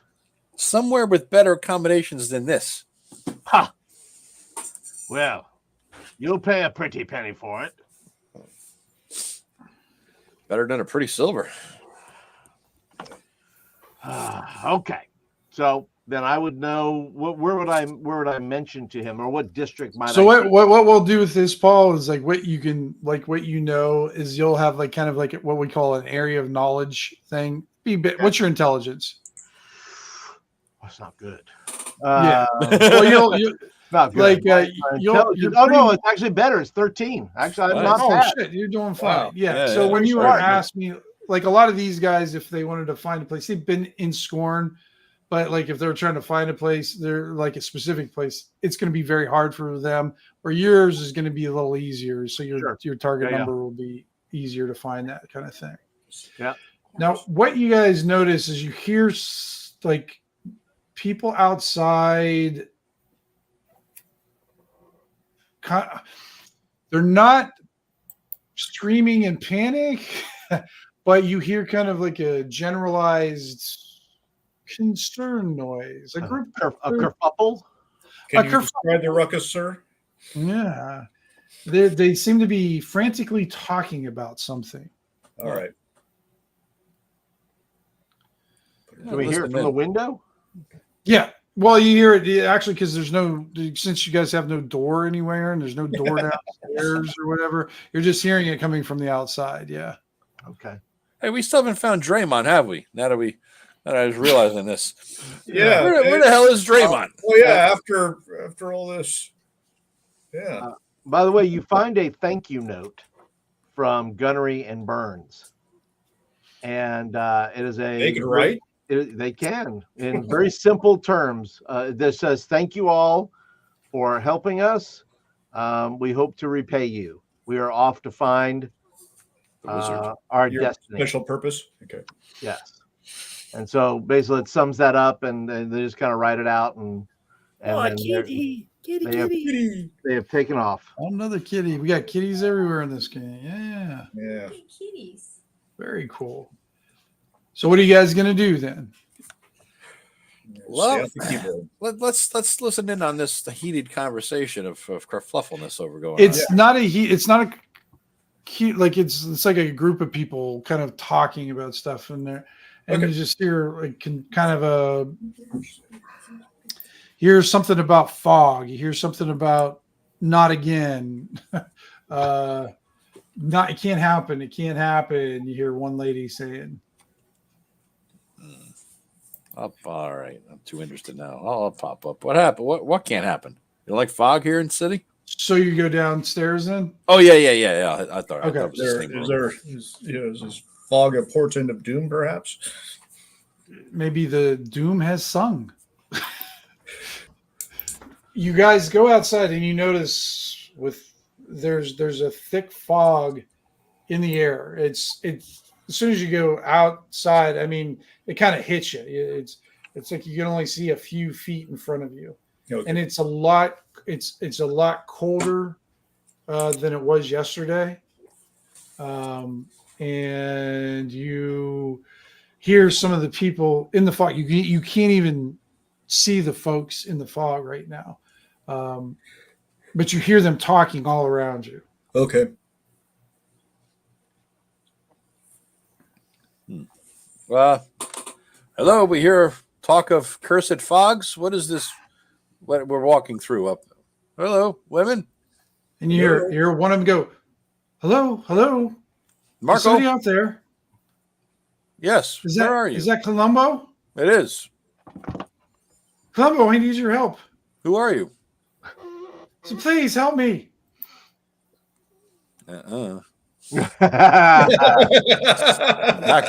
Backing up into the inn again, and shutting the Okay. doors. All right. Now you notice there is no door to close, but the voices. No, the indoor. I mean, we're going back to the inn, not our room necessarily. You know what I mean? Right. Unless all that fog was in the inn, Tim. Was it outside or just in Which the inn? inn are you talking about? We're staying in an inn, and we were on the second floor. We went down to the first floor. No. This was a tenement you're staying at. Oh, yeah, tenement. Whatever. Yeah. So Sure. Yeah, that's not an inn. No, it's just Okay. got separate rooms in there and everything. So we went to the first floor, and we saw the fog within the first floor. Is that what you're saying? Yeah, it was kind of creeping into the first floor and that. Yep. Oh well, hell, let's And then go when you- upstairs. Okay. And as you guys are going upstairs, you still hear the voices in your head, but now they're not making any sense. The words that you heard before that were understandable now sound like a gibberish, strange language. Is this your doing doom singer? Ha! No, this is not my doing, nor is it the doing of Ramla. Well, let's get this Blood door has back. not been shed yet. Let's get the door back on its hinges. Maybe stuff some blankets underneath so the fog doesn't seep in. Well, the fog's not coming upstairs. All right. Okay. The fog's not good, but the voices are still in your head, and they're kind of escalating in their franticness. Are they just in Columbo's head because he got exposed to the fog? Yeah. Good That's you guys don't notice. You just see Columbo kind of like holding his head, question. and when he comes up, you see that his skin's got these like streaks of like it just looks like moisture, but it's when it runs down his skin and falls to the ground and everything, you see that that there's little pieces of his skin falling off. Yeah. And we'll end it there for the night. Oh, that's nice. Fantastic. Perfect. I have nightmares. Perfect. Yes. I ended it at the right spot then. Huh? Yep. All right. As we expected. All right. You guys get 2 more experience points total for the thing for tonight? So 2 for getting to Scorn, 2 for attendance, and then whatever we got for browsing. Then you get 2 for the game, and then 2, and then in whatever experience points you got if you did anything for the carousing. So 6 total for me. And okay, cool. And I get an extra 2 for doing a recap. Yes, you do. I had 1 in there too. So did you? Okay, yeah, good. I already added on my total, but you trust that I wrote something. I'm sure you did. Yeah, I'll have to check it out. I try to read them. Oh God, Paul's was so funny. That was funny, especially because it was just listening to you recapping it, and then I hear you in the background going, "What is happening?" Hey, you know what would be cool, Tim? As a little thing, when you set up the game, put a link to the recaps in there, maybe. I could do that. Absolutely. That'd be kind of cool. That everybody could look back and see what we each all wrote. Maybe if you guys could maybe email me the recaps thing, because that way I could post them a little bit easier for. That'd be fun. Yeah, well. Oh yeah, I need to post. I'll need to link Paul's in my last one too, just because. We'll share them up and all, because I think I have to. I don't know what's in the description part, because I'm trying to get better at the little details, like making sure those are set up, but I'm not sure if I've done it correctly or well. I just copy paste from the last one, basically. Yeah. Well, yeah, there's a way you can set it up though that it'll just keep that, so you don't have to keep doing it. So and then with the recap stuff, I could just copy and paste it right in there and everything. That would work well.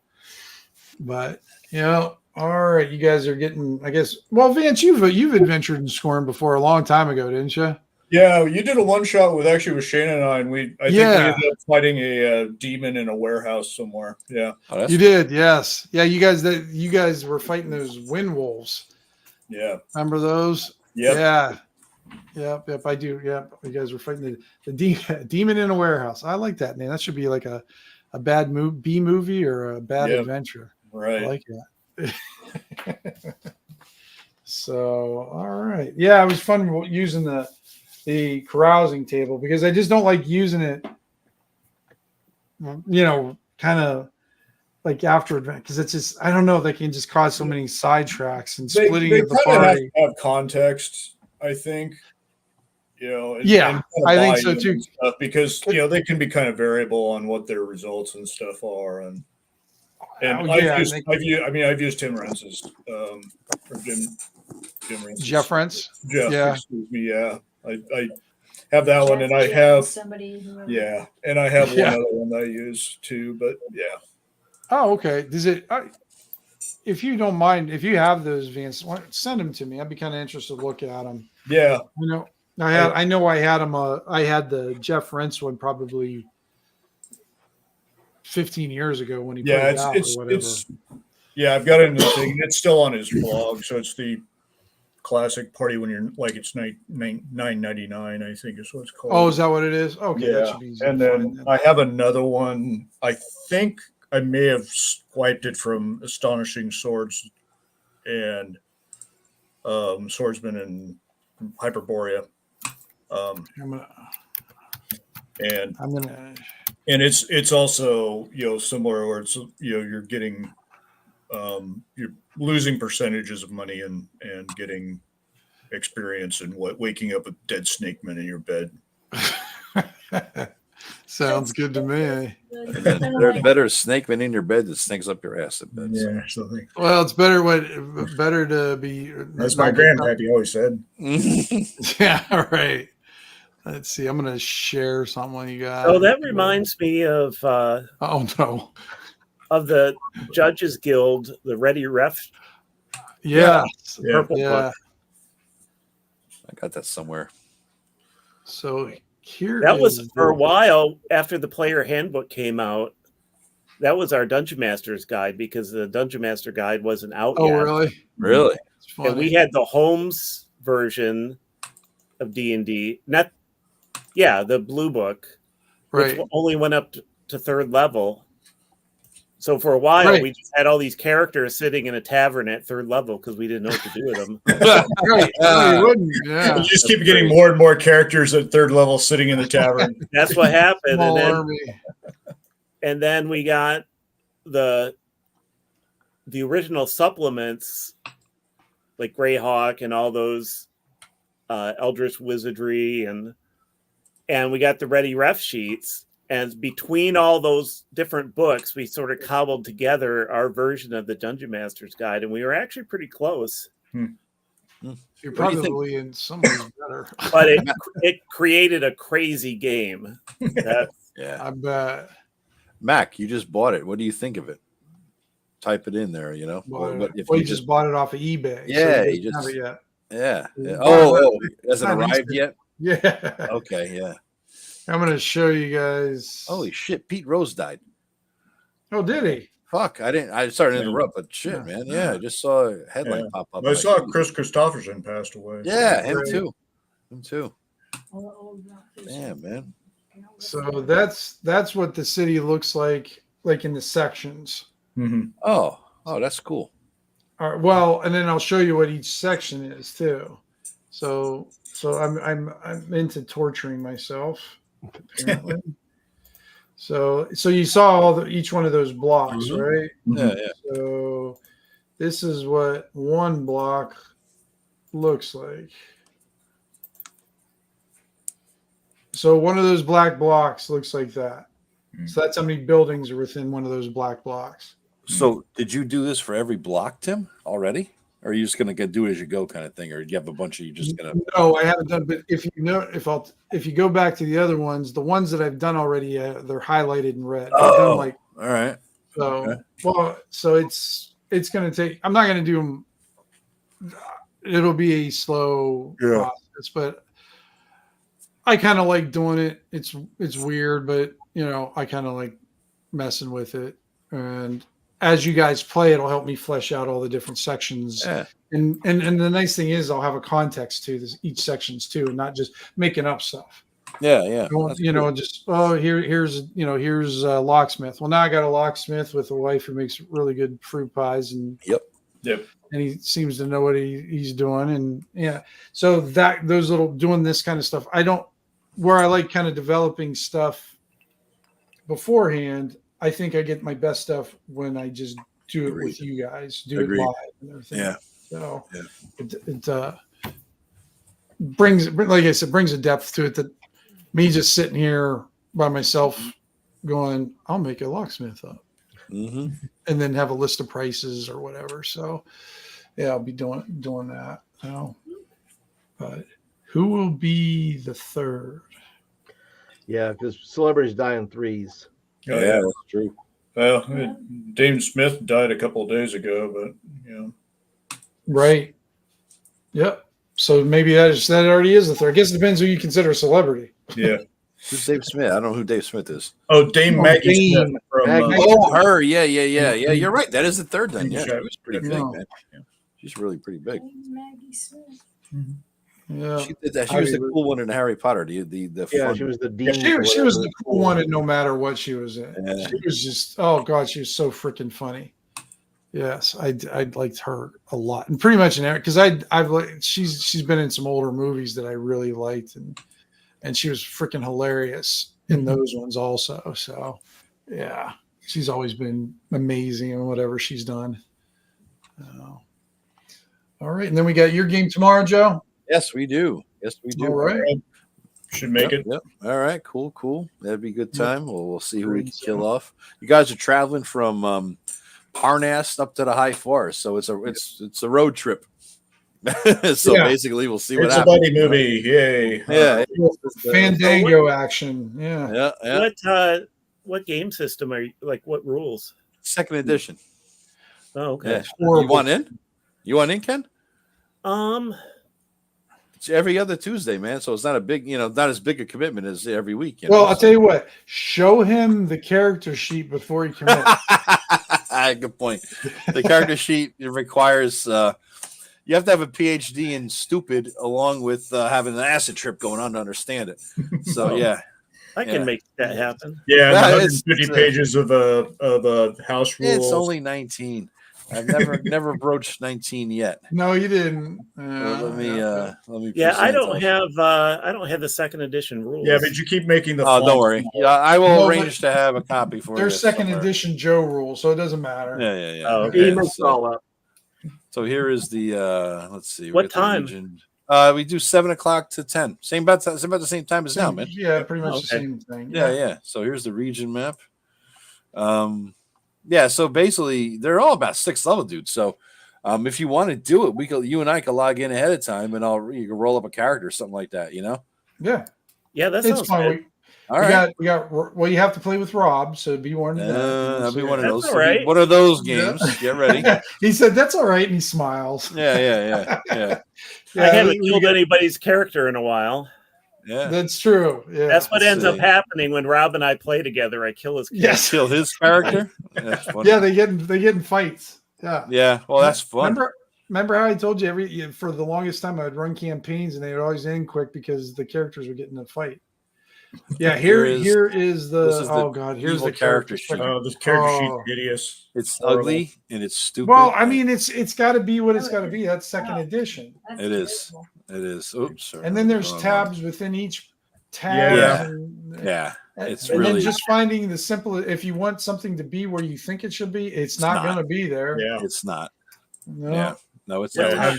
How to What time figure out tomorrow? where your AC is always the. Under tracker, In right? your AC, exactly. Yeah. Is it an under tracker? No, it's not. I guess it's not. Under No, tracker. it's Son of a bitch. Under yeah, details. hey, Yeah, it's under tracker. Was yeah, it? It's in your tracker. There it is. There it yeah, is. right there. Yeah, I was gonna say. HP and AC and Yeah. that's Most of the stuff you need is under tracker. I've noticed Stuff that. you want to track, right? Yeah, but Yeah, then you got to click off of it to go to your weapons and then Yeah. your spells and where your rogues get. Because I unfortunately probably use more tabs than anybody else because I'm a mage thief. Yeah. So, So he's I'm like over- all over the freaking Mhm. place. on He's this got the thing. rogue tab for his ability scores. He's got the spell tab for all the spells and then, he's got going on. the different levels of the spells. Yeah. Each level. I said, Yeah. yeah. So, Yeah. Joe, what time should I? Do you want? How about I don't get home from work? How about 6:00? Does that work for you? Yeah.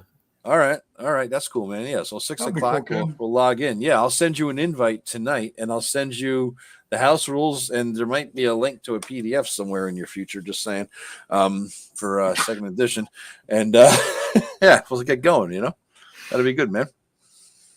That'll be good. What do you have any idea what you might want to play? I mean, you played second edition. Are you familiar with it? I don't know your history with it at all. I went from first to 3.5. Oh, Jesus. Okay. All right. You have a So- big gap. Second edition's like first. It took away the creepy, evil demon stuff because of the church ladies from the Satanic Panic, and Yeah. it made honestly, it's a better layout than AD&D first edition, and it simplified a lot of shit. It took away. No, half all, orcs all, and crap. all of those are lies. Actually, No, they're Everything he's not. telling It's- you is it lies. is. It is simpler. I mean, the layout of the books are much easier to get than first edition. You got to admit on that. Okay, but he Right. won't have the books. He'll have a book. He'll have a book. But tonight. those books aren't even easy. The spells are all jacked up. I can too. probably, yeah, and then maybe this weekend I can go. I'd like to have a hard copy. Yeah. I could go. There's a game store a couple miles away that has a lot of used Well, stuff. Here's the thing, though, Ken. There's the one I'm using is the revised edition. It's the latest greatest on Drive Through RPG. You're better off buying it there, quite honestly, Okay. because it's the revised. Remember, there was Paul's doing there was two. That's not the one we're looking at. That's not the Of one we course need. not. That's not the edition we're looking for. That's not the edition we're looking for. Exactly.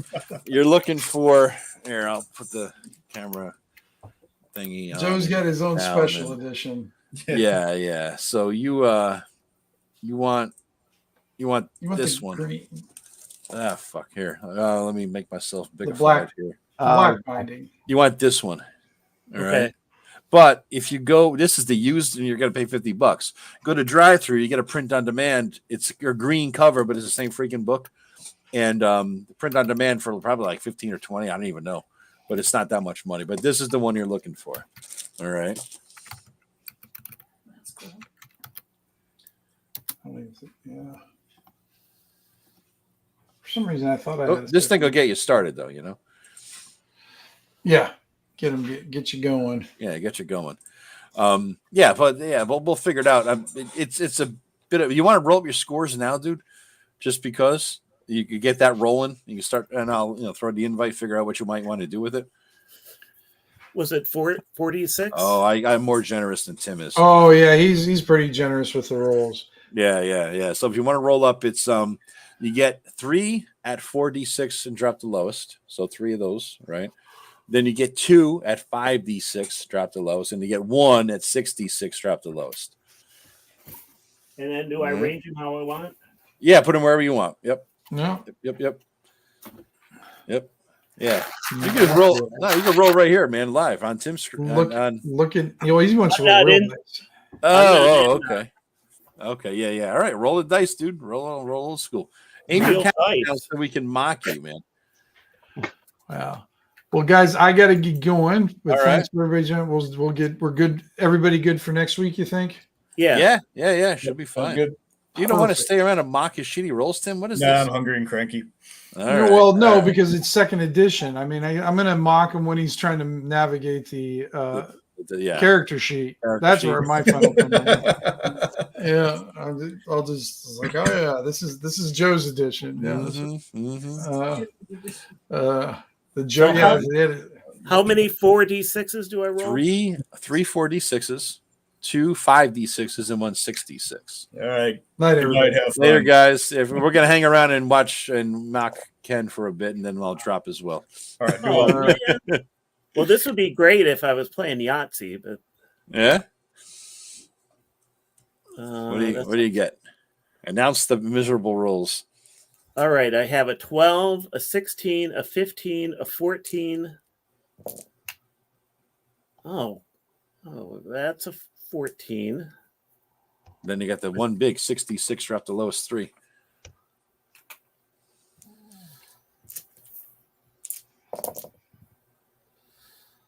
Oh, you got to be kidding me. What A was that? 1, 3 2s, a 3, and a 4.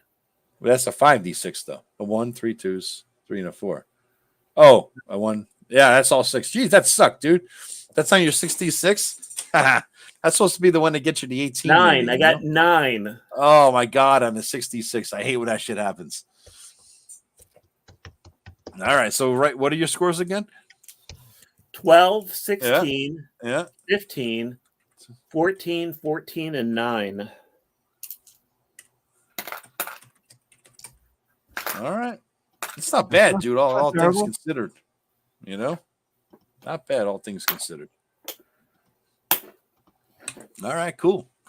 So, all right, start thinking about what you might want, Ken. All right. I mean, the classes and races, so Yeah. I could tell you this. I don't know if you care about what the other guys have. Let me pull them up here real quick. I like to keep my list. That way you could, if you want, you could pick whatever you want. Don't worry about what they need a cleric. They're really, that kind of shit. Don't worry about that kind of thing, But let me see here. I always sort of write down in my notes generally what the levels and classes are, and you'll be starting out as a leveled guy, right? So, let's see. Oh, you know what? I put that on the other sheet here. Our sheet blows. So, Greg is a cleric, but I don't think he's going to be there tomorrow. He's a cleric of the dwarven god of gold and whatnot, and he's 6th level. Eric is a 6th level cleric of a gnomish god related to mischief, tinker, that kind of a thing, Rob, first guy died, and for the life of me, what the fuck is Rob's character? Oh, he's a druid. Rob is a druid. Tim is a split class wood elf, magic user 4, thief 5, and Vance is a 5th level halfling fighter. Okay. So that gives you a rough idea of what you're dealing with there. And you'll come in at 5th level because you can't be higher than the lowest level guy, Vance, I guess. So come in at 5th level. Okay. All right. That sounds good. And then you go from there. You see what happens. I think it's a fun game though, man. And it's every other Tuesday, like I say. So I'll add you to the Tuesday group chat, or we'll make a new one up for you joining in. You think you'll be able to make it kind of regular, or it's not a drop-in kind of thing you're saying, right? Yeah. All right, cool. That sounds good, man. That sounds good. It should be a good time. Hey, Paul, you want in? I cannot. I gotta work on a couple of things. So all right, okay. Do that. But keep me in the. I'll be the guy. I'll be the extra guy in the tavern sometimes. So all right, maybe once in a while I'll jump in. Yeah. Okay, that's cool. All right, good deal, man. Good deal. All right, dude. So I'll see you tomorrow at 6, and everybody else, we'll see you next week for the Monday show. All right. Take care. Thanks for watching. Have a good night. Night. All right. Good night.